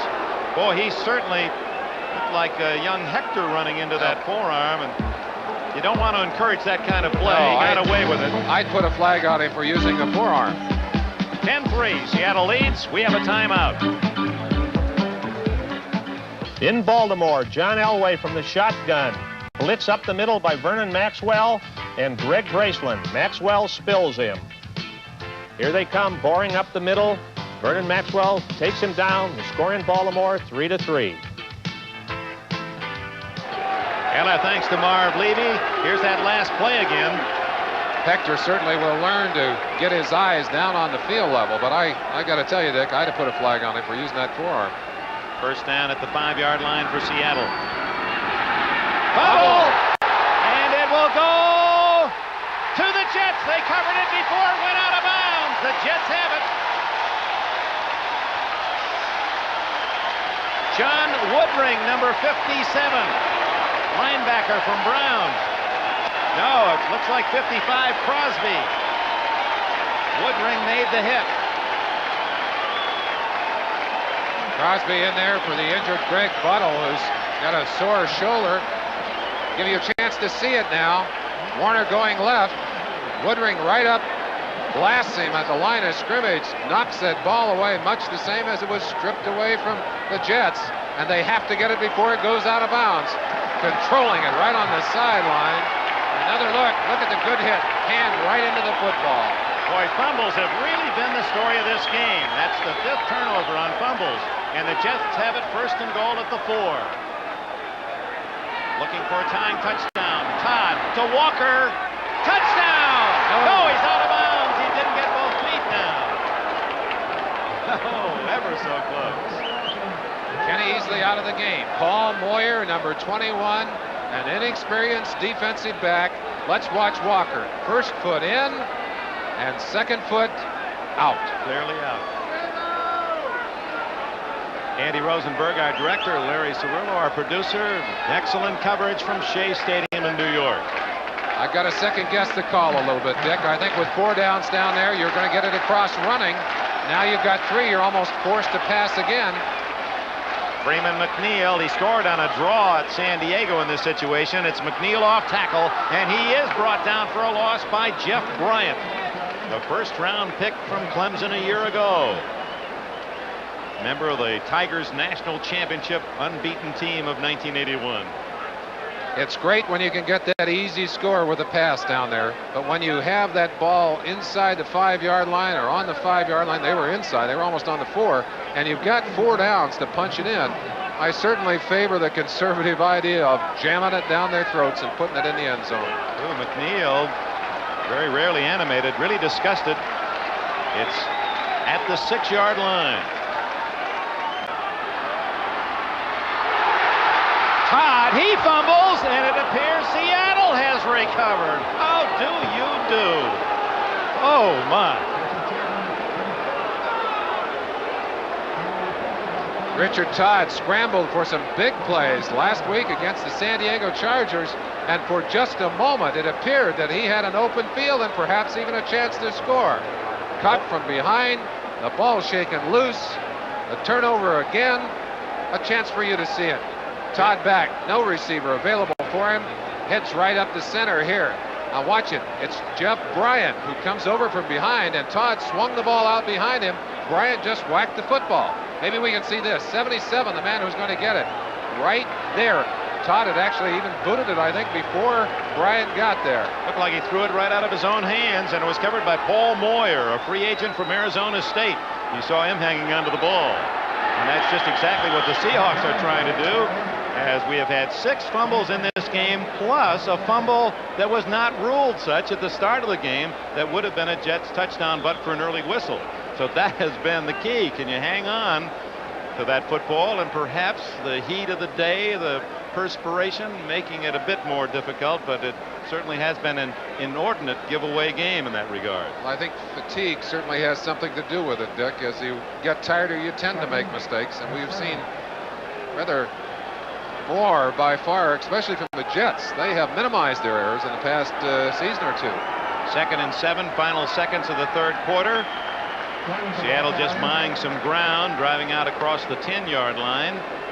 7-6 seconds. Apparently that will be the last play of the third period. It has been an afternoon of frustration for Joe Walton and the New York Jets. They've moved the ball well and yet have only one field goal to show for their work. It's 10-3 Seattle after 3. We'll be back after these messages from your local station. This game brought to you by Chrysler Plymouth, cars engineered for luxury, quality, and value. By Southern Pacific, 41,000 people working in 18 industries all across America. And by AT&T, expanding your ability to communicate through the most powerful communication network in the world. We begin the fourth quarter at Shea Stadium in New York. 10-3, the Seattle Seahawks lead, and they have the ball 3rd and 5 at their own 10-yard line. Jim Zorn with Largent in motion.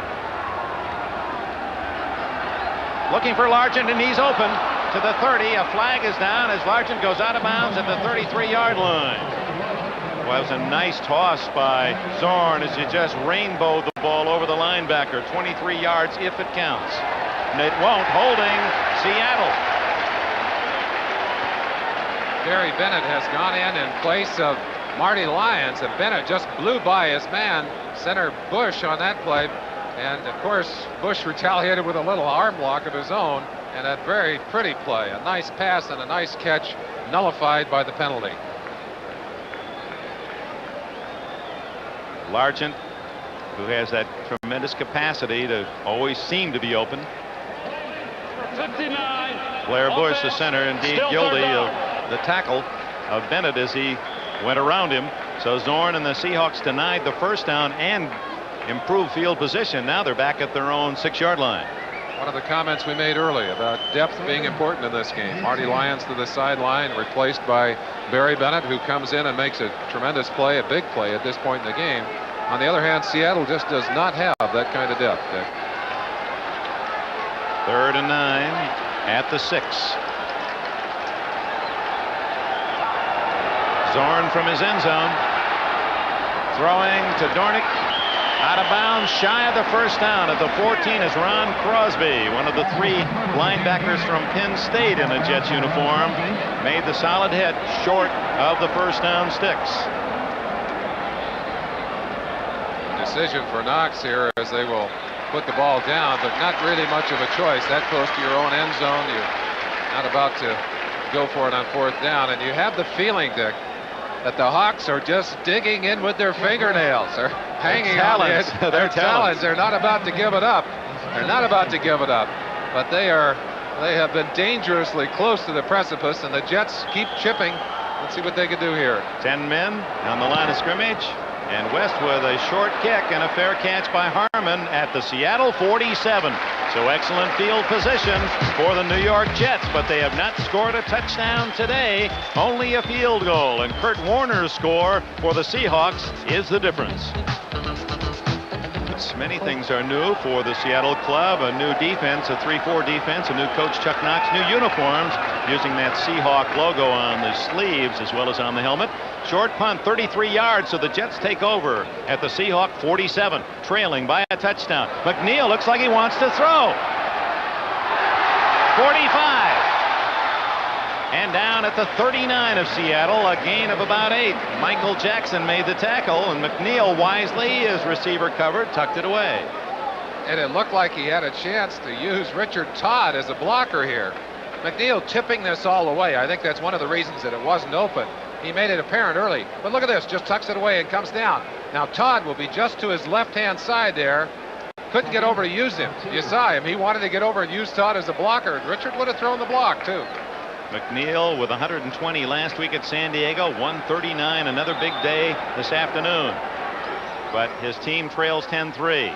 Freeman McNeil again to the 38-yard line. He'll be short of the first down by about a yard. Tuiasosopo and Jackson on the tackle. It'll be 3rd and 1. There's the logo on the arm and again on the helmet. I think one of the more attractive Dick, it's one of the things that coaches do when they make a change and when they have a chance to start a new program. They change uniforms, a lot of them do anyway, because they want to look different. They want the players to feel differently about themselves. And a new uniform, a new look, sometimes coupled with a new coaching staff and some changes in the surroundings, are enough to get the players feeling differently about themselves. Well, that defense, much maligned, trying to give a new look as they've held the Jets to only 3. Todd in a run situation and right through the hands of the normally reliable Scott Durking, and the veteran from Purdue could not be unhappier. Now it's 4th and 1, and Walton's going to go for it with Freeman McNeil. Walton expressing the confidence he has in that big offensive line and in his offensive unit. He says, good for us last year. He can't believe that ball got away from Scott Durking, and well, frankly, neither can we. It was as easy a pass as Durking will see in just about any game he plays in. They've been so close. Walker had a touchdown knocked away by Simpson at the end of the half. Walker had another but couldn't get both feet in. They didn't score a touchdown when they fumbled on the next play. Now 4th and 1. Freeman McNeil. He's going to be close, but Seattle thinks they stopped him short. It was Simpson from the corner that slowed down the play, and I believe Gregory Johnson, another defensive back, who came in to make the hit. All in the mark, and Simpson limping as he comes off the field. That's all in the spot by the official. Where are they going to put it down? And I believe he went down short. You can see the concern on the sideline. Even though they're bringing it out, I think Joe Walton realizes that ball is going to come up short of the first down. 13 minutes left in the game, and Seattle has stopped the Jets again. And that expression says it all. There are a lot of folks shaking their heads here at Shea Stadium. You look at the opposite sideline, you feel a tremendous sigh of relief as the Seattle Seahawks have stopped the Jets and have a chance to take the football and move down on their own. It remains 10-3 for the men from the Great Northwest. Again. Believe me, with this as hot as it's been today, I'm glad I brought this short sleeve shirt, Dick, and it's hot on the field, but it is cooler now, and that's a good note for the Seattle Seahawks because they're playing with a relatively thin front line, and they need all the energy they can to survive this fourth quarter. 10-3, Seattle leads. Zorn. Oh, what a catch. What a play by Steve Largent. He is just like going to the ballet to watch those feet of his, and his tremendous control, hand ability to receive the ball. Hard to use the word pretty, but boy, he is lovely to watch. He certainly is. He came out and did some work for us in the Bob Hope special, dressed up in a leotard outfit, and he said he's been taking flack ever since then. He did look pretty that night. He could have been wearing a tutu. 2nd down and 2 at the 46 of Seattle. This is Dornick. Twisted down, but not until he picked up what appears to be a first down at the 48-yard line. Seattle holding on to a 10-3 lead. Now to NFL 83. Thank you, Dick. In Baltimore, John Elway takes a breather. He's been pounded pretty good. So Steve the Bird comes in and throws an interception. Derek Hatchett for the Colts. So it's still 3-3 after 3. Let's go back to Queens. All right, Len, where Seattle looks for the measurement, and they are short of the first down. It'll be 3rd down and inches. It appeared that when Joe Walton's Jets stopped Seattle 4th and goal at the 1, that might turn the game around. The Jets did move, fumbled the ball away inside the Seattle 5. They were stopped again on 4th and 1 themselves. And Joe Walton looking for some magic on that offensive board of his. And first must have his defense stop the Seahawks. And here's a 3rd and about a half yard from the Seattle 47. Seahawks, as if they have a little guardian angel out there protecting them today. When they've been in trouble, they've come up with a big play. Let's see if they can do it again here.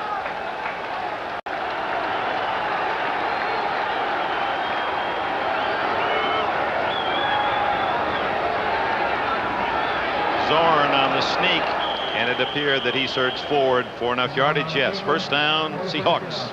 Dick, apparent that in talking to the Jets, none of them believe in this business about a jinx. I wonder if this game continues on course, if they might change their minds. Isn't that incredible? Since the Seahawks came into the league and invariably underdogs to the Jets, they are 6-0 against New York, and they lead by a touchdown with 11:15 left in this game this afternoon. It's like hitters that hit certain teams, doesn't matter who's pitching, or a pitcher that can get another club out just by the color of the uniform. Off offside Gastineau. Dornick gets a couple of yards to the Jet 49, but Seattle undoubtedly will take the 5 yards, and the penalty gives us time to remind you of this telecast presented by authority of the National Football League, intended for the private use of our audience. Any rebroadcast or other use of this telecast without the express written consent of the New York Jets and the National Football League is prohibited.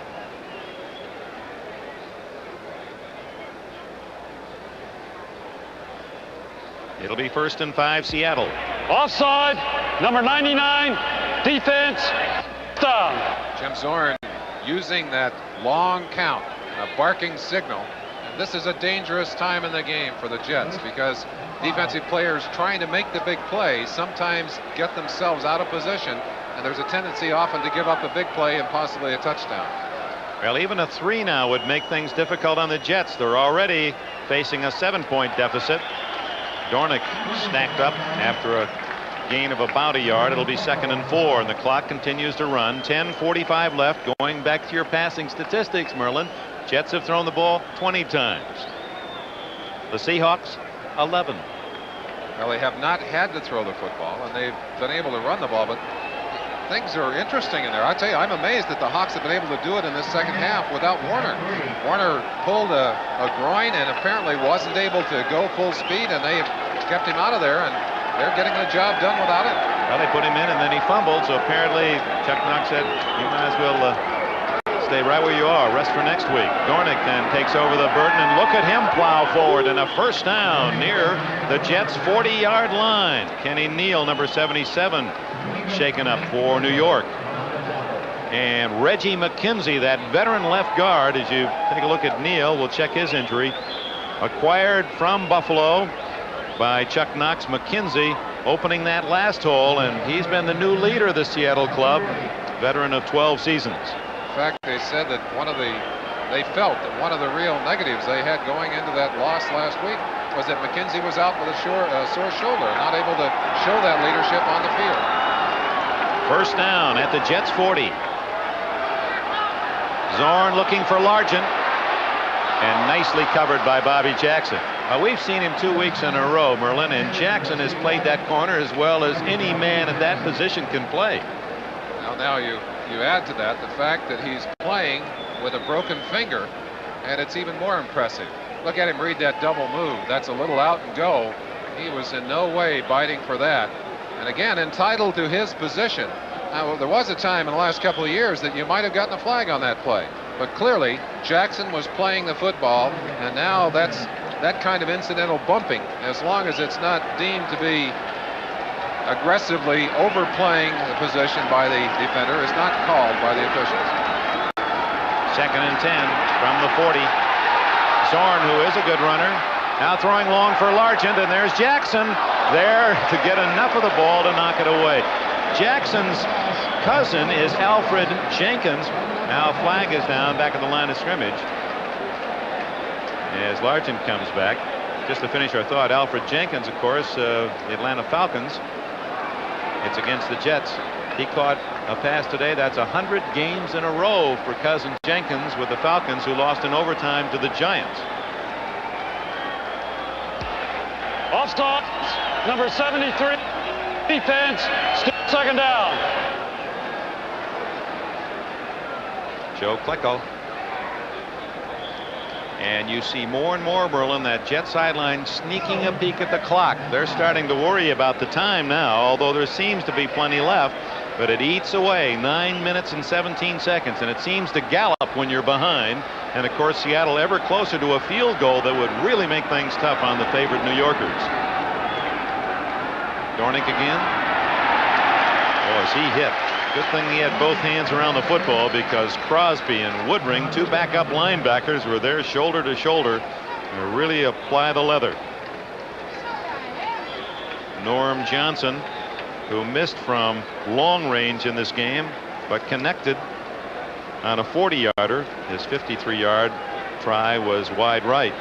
He has enough leg. That's not a problem for him. See the concern, a growing concern, as you said. That clock is ticking down, Dick. Jets have got to do something here. Hawks continue to execute on their game plan. 3rd and 4.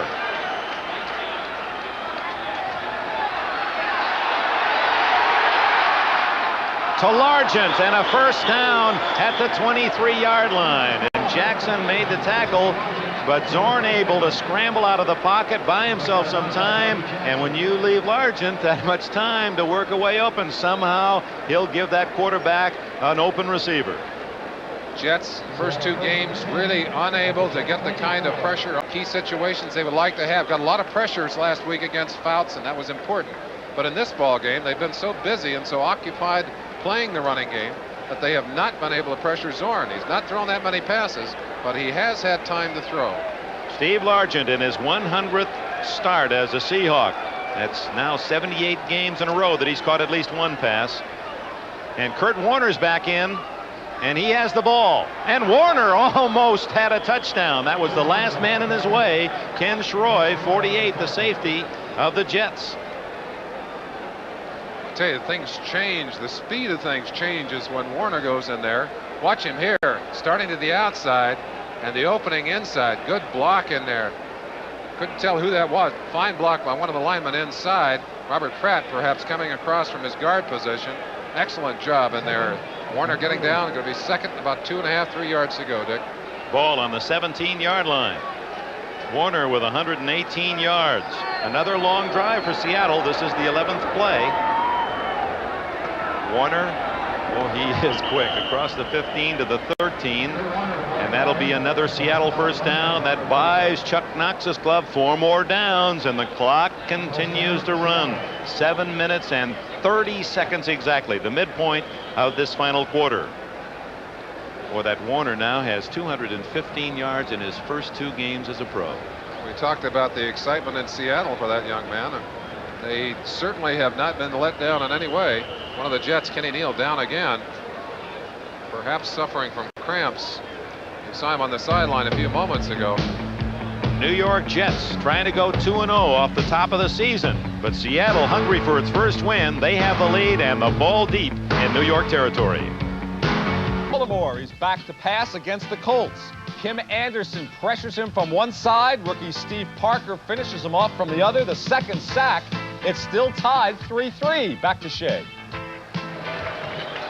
Now you think that John Elway isn't attracting a lot of attention. We got him when he's sacked even. We're keeping our eye on the brilliant rookie of the Broncos, and Neal, a season that has been plagued with injuries for many teams, the Jets being one of those, and Neal is in for Abdul Salam at that left tackle defensive position, and he has helped off. Rusty Gilbo of McNeese State, number 94, has replaced him.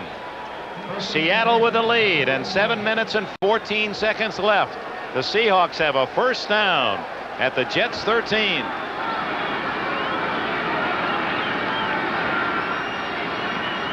Kurt Warner to the 15-yard line. John Woodring made the tackle. Make that the 10-yard line. A gain of about 3. Woodring's sister Sue, a star lacrosse player at Brown University. His dad, the dean of the College of Engineering at Drexel University. Interesting comparison. We talked about the 2 outstanding runners, McNeil in his 3rd year, the NFL leading rusher last season, Warner the brilliant rookie, and they've been almost on pace all day long, both with excellent afternoons. McNeil has fumbled twice, and so has Warner.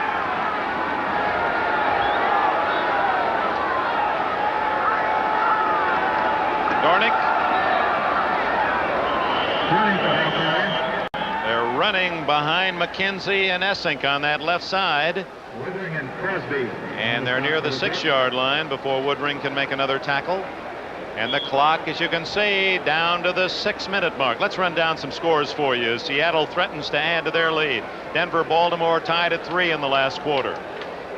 The Raiders apparently are going to make it 2-0 off the top of the year. They lead at the Coliseum in Los Angeles. Miami apparently will win its first 2.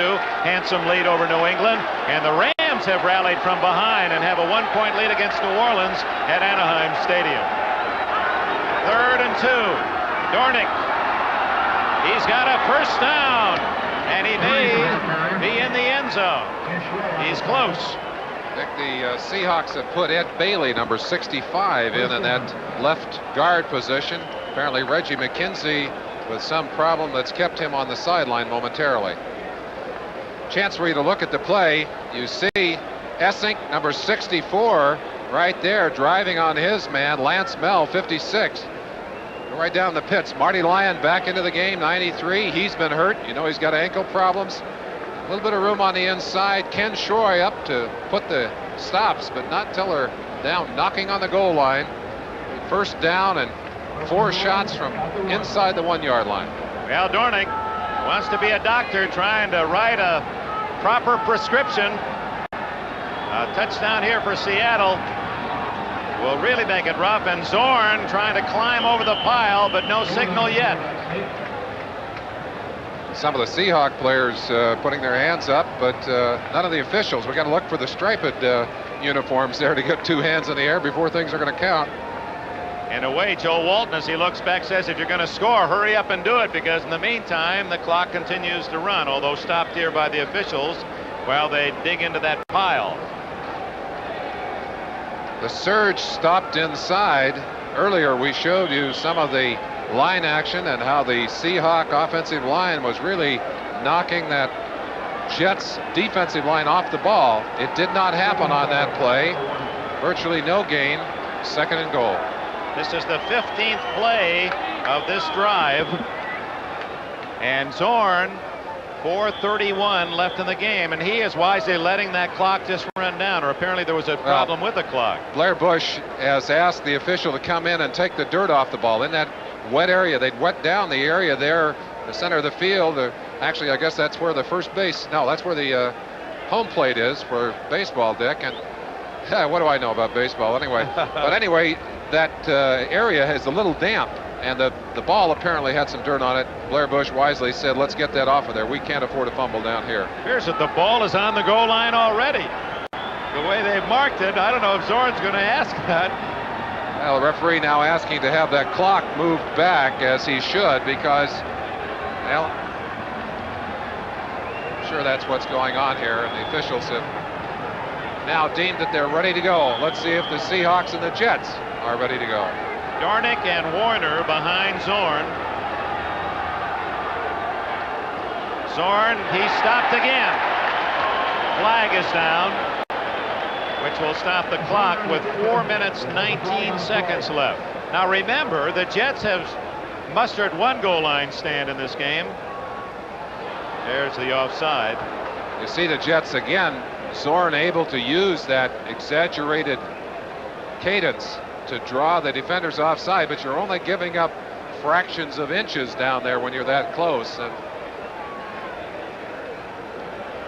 Offside, left side of the defensive line. Still 2nd down.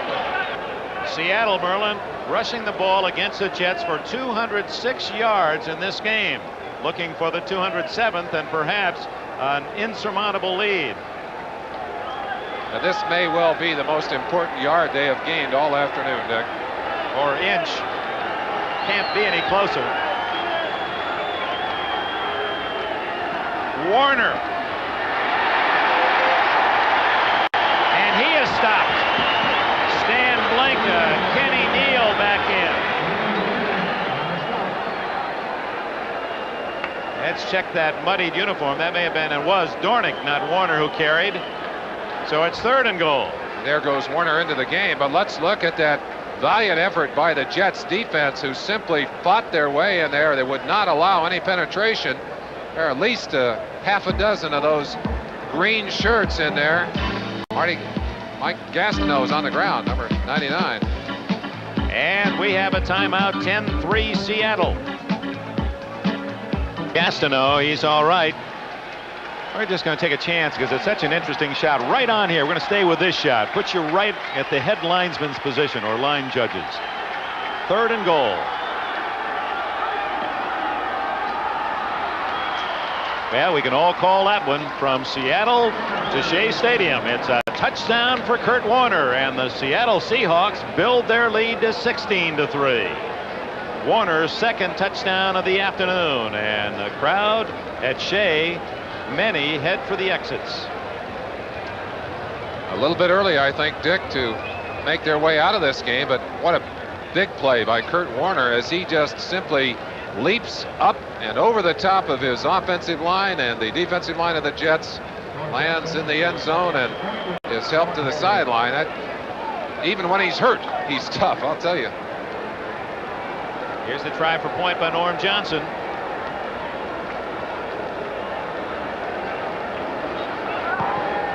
And the New York Jets, manufacturers of 41 points last week in their win at San Diego, have scored but 3 this afternoon, and it's 17-3. The Seahawks lead.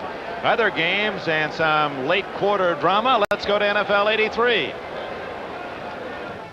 All right, Dick, for the second week in a row, another big fumble recovery for a touchdown by Baltimore. DeBerg threw it to Paris. Vernon Maxwell, for the second week in a row, forced the fumble. This is Larry Anderson, steps by DeBerg and scores. Baltimore leads by 7. Back to you, Dick. So the fumble play working again for Frank Kush and the Baltimore Colts, and it's been fumbles here today that have had a very strong factor in deciding the score. Dick, we talked about what a victory and what the Jets were trying to achieve today. We certainly have to admire the kind of character that Chuck Knox and his Seattle Seahawks have shown. They came in with a game plan. They have stayed with it throughout the day. They have fought aggressively on the field with a team that is acknowledgedly short of the kind of depth that their opponents on the other sideline have. And Chuck Knox has got to be thrilled with the outcome so far of this ball game. You see that 61-yard drive, and it took them over 9 minutes. They controlled the ball. Well, you couldn't write it any better for yourself. And now Johnson, with that tremendous height he gets on his kicks. Johnny Hector, the rookie, still on his feet.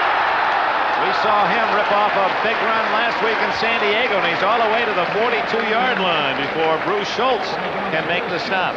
The Jets have 3 minutes and 40 seconds and all 3 timeouts to try to score twice and tie. Next Sunday, 12:30 Eastern Daylight Time, NFL 83 kicks it off. The Jets will go up to New England. Kansas City will play Washington. Kansas City hosts San Diego tomorrow night. Pittsburgh, a winner at Green Bay today, will play Houston.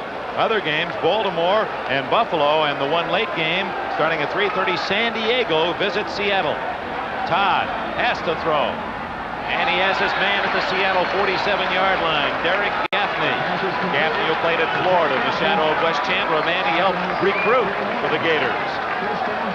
They're already in their 2-minute offense. They're not even going to take a timeout here. Todd, incomplete. That'll stop the clock. Gregory Johnson breaking it up. This has to be particularly difficult for the Seattle defense. Dick, we talked about the jinx that the Seattle Seahawks have on the Jets. How many teams do you think have never beaten? Did you look at that list? It's hard to believe that the Jets have never beaten the Dallas Cowboys, the Philadelphia Eagles, the Pittsburgh Steelers, the San Francisco 49ers, Washington, and of course Seattle. I think Seahawks. they're 3-0-3 against all the other teams. Yes. 0-6 against Seattle, and about to be 0-7. About to be 0-7, but that was a real shocker to me. That's Walker. Touchdown! Nope. Yes, it is a touchdown. He had it long enough. Both feet were down before the ball was knocked away. And Todd to Walker.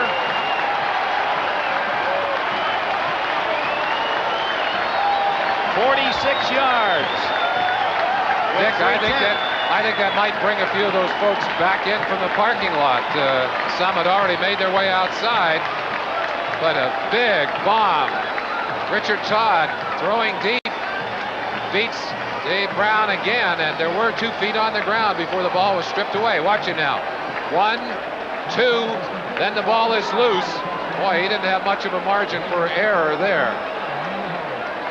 I guess the Jets fans would say, hey, we had one of those coming. Pat Leahy, barely hooks that one around the upright successfully, and it's 17-10. Todd to Walker, his favorite receiver. He hit him 8 times last week against San Diego once for a touchdown.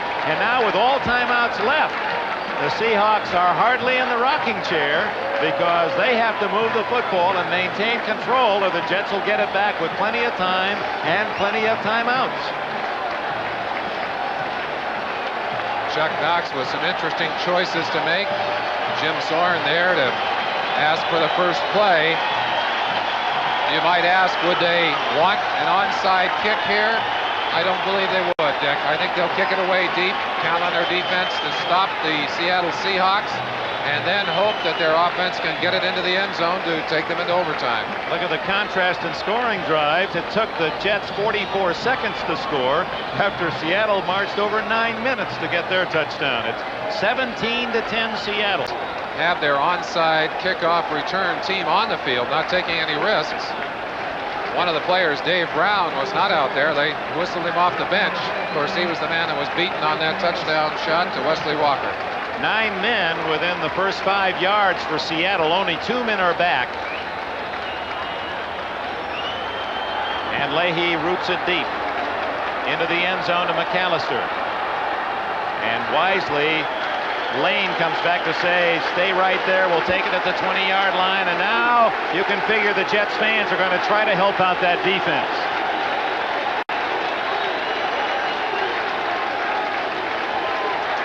Jim Zorn trying to protect the lead. Zorn, of the 28 starting quarterbacks in the NFL last week, the only free agent out of Cal Poly Pomona. First chance given by Dallas back in '75, then signed by Seattle in '76. Was the NFL Offensive Player of the Year, as voted by the Players Association as a rookie. This Jet crowd chanting defense, defense, defense, and the pressure squarely on the shoulders of this New York Jet defense and the Seattle Seahawks offense. We'll know shortly which is going to win this battle.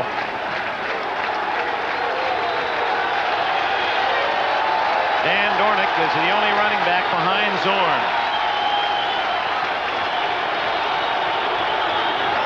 Dornick looking around as if he expects someone to be with him. He doesn't understand the play call. It's only him. And he finds a hole and gets a couple of yards. That has to make a coach just have his heart up in his throat when his only running back is looking around as if to say it. From what I think the call is, somebody else should be getting the ball. I believe that what happened was that Zorn made an audible call on the line and probably called a play that requires 2 backs in the backfield. Dornick, if that being the case, and we can only try and guess what's happening down there from here, but timeout on the field. Jets use one of their timeouts to stop the clock at 2:58. Of course, they'll be aided by the 2-minute warning as well. And now that offense, figuring they'll get the ball one more time, has to get itself organized. One of the costly things that happened to the Jets, one of many problems that they had in the first half, was that they gave up an early timeout, a timeout they desperately needed just before the half. They now have taken their first of 3 timeouts. We'll have time to stop the clock on 2 other occasions. Well, this game, 17-10 Seattle. After our coverage from Shea Stadium, stay tuned to NBC. The Powers of Matthew Starr, followed at 8 by Knight Rider. Then at 9, the Sunday night movie, Beulah Land, all tonight here on NBC. And we might have a little bonus quarter for you, the way this game is starting to develop, if the Jets can stop Seattle and score. But we're getting ahead of ourselves. We certainly have to admire the tremendous tenacity and the courage of the Seattle Seahawks. They have really put themselves to work today. Turned in a great performance, Dick. 2nd and 8.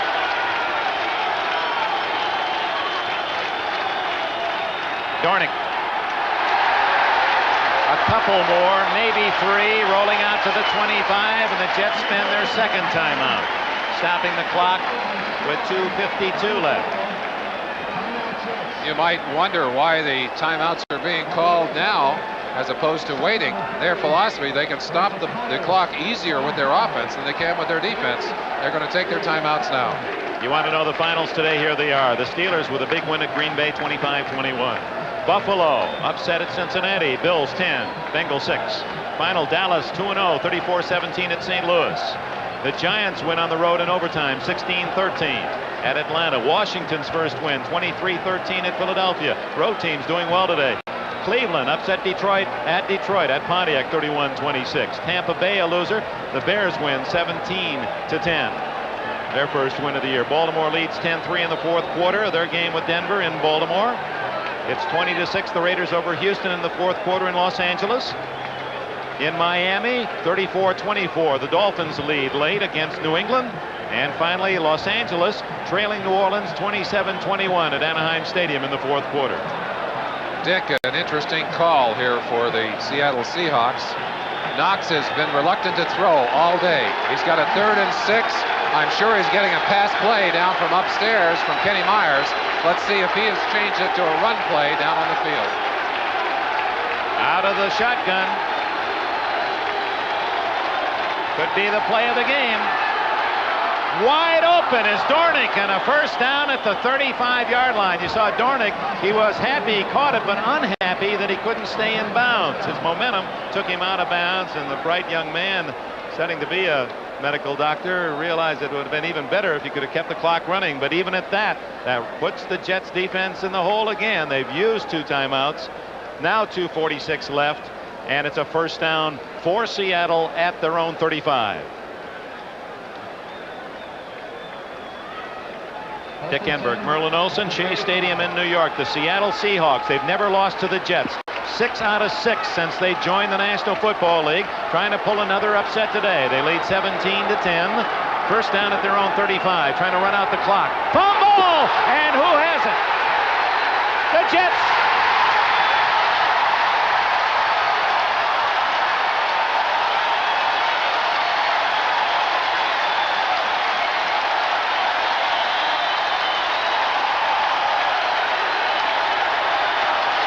John Woodring. He forced 1 fumble today and recovers another. And the Jets, with 2:41 left, couldn't have had it happen any better. It's been a game of fumbles, and now it's the Jets' turn to try to convert. And just at a time when it appeared that the Seattle Seahawks had passed the test, that they were going to be able to get away, that ball driven out of the arms of the ball carrier, scooped up by John Woodring, 57, and he's made a couple of very big plays today, Dick. And he forced the fumble too, Merlin. Yes, Knocked the ball away. It was loose. He had the presence to roll over and find it. Chuck Knox looking for his first win as Seattle's new head coach. He had a 17-3 lead with 4 minutes to go. Todd looking for something big, goes underneath, and the Seattle Seahawks have intercepted. Number 53, Keith Butler. How do you do? It's time for Seattle to celebrate. Penalty flags were down on the field. A flag down, and I think it's against the Jets. In dismay, Todd. And it's Seattle's ball. The penalty denied. It was against the Jets. The Seahawks, of course, will take the ball. Unbelievable. And just as it would appear that the Jets were getting their break, their opportunity to pour this game into overtime, Chuck Knox said he didn't want it to be a game of big plays. It sure has been, Dick. The Jets had the ball for exactly 7 seconds. Personal foul, 72, offense, jammed to the face, 15 yards after the interception, first down. Chris Ward, 72. Chris Ward knocking the helmet right off of Michael Jackson, 55. You'll see that right there, Jackson's helmet gone. Of course, the defender stepping in and fighting for the ball right there and just absolutely out-muscling the receiver. McNeil actually seemed to have the ball first, didn't he? McNeil had it in his hands momentarily, but Keith Butler just reached in and with superior strength was able to take it away from him. So the Jets, with the miracle they were looking for, down 17-3. They struck quickly on a 48-yard bomb. Todd to Walker to make it 17-10. Then they got the fumble they were looking for, but cough it up on the next play on the interception. Kurt Warner's gone back in, Dick. And that's Warner. He has fumbled twice today. They tackle the ball as they stop Warner at the 46. The clock running, 2:27 left. There's still some time left in this game. It seems like this last 4 or 5 minutes has lasted forever. Turnovers at key. And for those of you who were not with us earlier, back in the first quarter, and we may have time to show you that, a quick whistle denied the Jets a fumble touchdown that would have had it tied now. Well, let's look again at that interception by Richard Todd, thrown off the back foot. It hung in the air a little too long. You saw McNeil get his hands on the football, but Butler bumped into McNeil, drove in hard, and then just wrestled the football out of his hands. So Richard Todd hoping he might get another chance, but what do you do? Actually, the ball was there, and Butler just made the outstanding defensive steal. And that's the last Jets timeout. With 2:25 left, they'll get a timeout at the 2-minute warning. Decisions being made now, and obviously the plays you want to run when you're trying to run out the clock are running plays. You don't want anything that takes you out of bounds or that causes that ball to get to the sideline. Run the ball, run it on a sweep, but stay in bounds. Whatever you can do now to eat that clock, you'll see Chuck Knox doing. The Jets have turned the ball over 6 times today, 4 on fumbles, and Seattle has lost it 3 times. We pause briefly for station identification. This is the NBC television network. Channel 4, KNBC, Los Angeles. Dick Enberg with Merlin Olsen at Chase Stadium in New York. The game began on a crazy play with a fumble of a punt after a punt on a return by Seattle, picked up by the Jets for a touchdown, but a quick whistle called it back when it appeared the Jets had a score. And the ball's been bouncing around ever since. Warner corralled, stayed inbounds. Woodring made the tackle. Now the clock can run to the 2-minute warning, and Seattle, of course, will let it do just that. And when we resume play, 2 minutes will be left. It'll be 3rd down and around 7 for Seattle. The Seahawks trying to make it 7 out of 7 against the Jets in their young history. Dick, if the Jets can hold them from getting a first down, they will get their hands on the football with some time left. And now, at the 2-minute warning, time to take a break for another one of those fantastic finishes.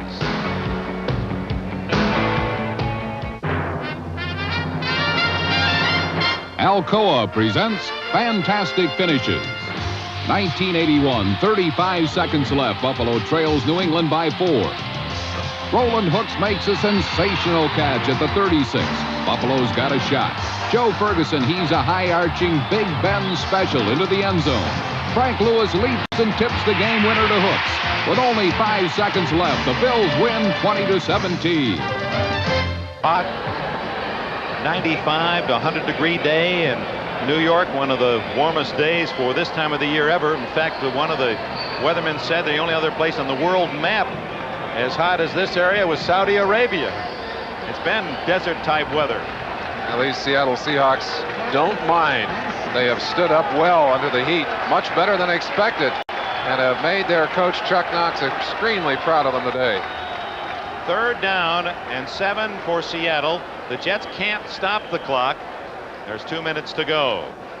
Tuck in a couple of finals. The Raiders go to 2-0 as they defeat the Houston Oilers 20-6. Don Crickey and Jim Turner called that game for NBC out in the Los Angeles Coliseum. And another final. Miami 34, New England 24 down at the Orange Bowl. So Miami is 2-0. 3 teams unbeaten: Dallas, Raiders, and Miami.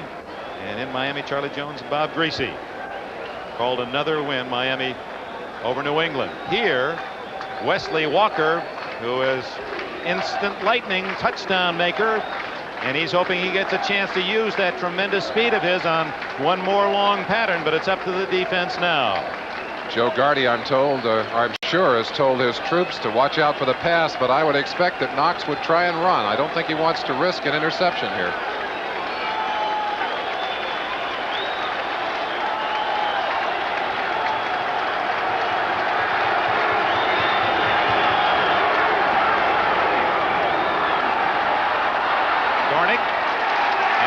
Is down, and that's a break for the Jets because it stops the clock. Woodring makes the hit at the 50-yard line where it'll be 4th down and 6, and that's a big break for the New York Jets. The penalty against It'll be against Seattle. August. It'll be against August on Gastineau, I believe, Dick. Holding number 30. So that stops the Offense. clock and also brings up 4th down because the Jets, of course, declined the penalty. So they're going to get the ball with about 1:45 seconds left. No timeouts remaining. Now let's ask the question. If you were Coach Walton on the other sideline, would you go after this kick? No. Special teams coach Pasquale over there probably, I'm sure, is saying, you see him, boy, he's leading the cheers over there. They're 10 men up. Well, you're risking the chance of running into that kicker. You obviously don't want that. Let's see what they do, Dick. All 10 are up. They're coming. He runs into his own man, does West. It's a great kick by Jeff West. Is it down? No, it's knocked into the end zone. Touchback for the Jets at the 20. So the clock is stopped. Here's the situation. 1:44 left. The Jets need a touchdown to tie. NFL 83. And Dick, of course, I don't have to tell you that this may turn out to be the play of the game after all. The early punt that came down to Gregory Johnson of Seattle.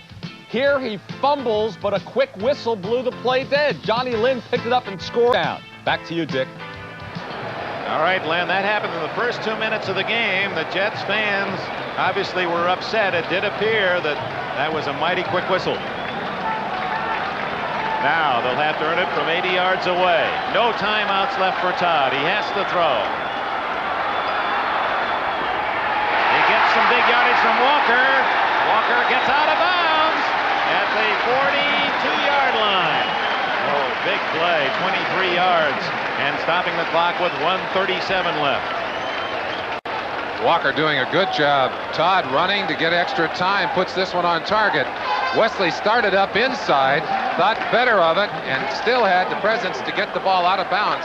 That ball loose again, Dick. I'm sure that Joe Walton has seen that ball in the air and on the ground way too many times today.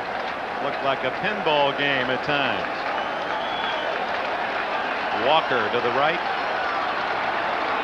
Todd from his own 42. Incomplete. Overshooting Jerome Barkham down at the 45-yard line. 1 minute, 33 seconds left for Todd.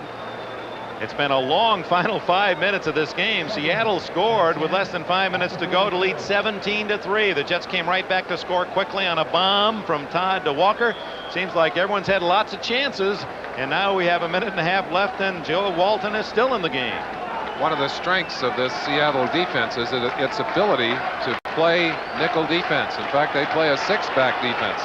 That's what they've got on the field now, and it's tough to get the long yardage against six defensive backs. Their only linebacker is Eugene Williams, number 54.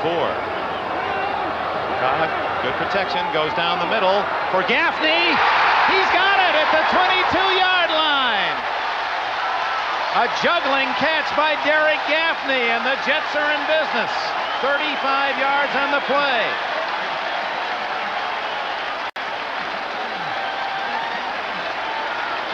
Clock continues to run, but Todd wants to make sure there's no mistake. Audibilizing his call. Making sure that everybody can hear it. Intercepted. Seattle has done it again. Their only linebacker, Eugene Williams, off the hands of Durking to Williams. And how the Seahawks have clawed and clawed for this win. That's their 7th turnover today. You talk about building character. The Seahawks have done that and have done it in a big way today. Their defense, time after time, has been able to come up with the big plays against the Jets. And it seems like every time they're put to the test, even though they look like it's going to go against them, they bounce back and make the play. And I'm sad that that will be recorded as an interception against Todd. In reality, he put the ball on target, bounced off the hands of Durking. Watch it here. He throws it on target, maybe a little hard. The ball hits in Durking's hands, and Durking, in order to try and get his hands on it again, stopped the ball, hung it up. It was at that moment that Eugene Williams knifed in front of him and took it away from him. Well, that's where you must think you're jinxed. You go up, if you hadn't touched the ball, it's incomplete. You try to make the great play, and you actually knock it right into the hands of Eugene Williams, who has his first ever NFL interception. The Seattle Seahawks, boy, Chuck Knox has had some tough games to win, but he's going to go back wondering how in the world, how long did that clock run in that fourth quarter? It must seem like forever. And for Joe Walton, how many chances? And he's made the concession. The head gear is off. The communications upstairs. He's conceded the win in that picture. The executive producer of NBC Sports is Michael Weissman. Coordinating producer NBC Football Ted Nathanson. Producer today was Larry Cirillo. Director was Andy Rosenberg. Technical director was Bill Kelly, and associate director Mike Eilbaum. They'll just sit on it. The clock running. Final seconds. Our thanks to Dan Regan, Peter Kreutzer, Jim McLaughlin, Ron Zipkowski, our help in the booth. Joe Walton is now 1-1. Chuck Knox is 1-1. Final score, Seattle 17, the New York Jets 10. Just as you said, Merlin Olsen, the New York Jets had to throw more, and the team that threw more lost the game. Seattle dominated on the ground over 200 yards. Kurt Warner, the rookie, was the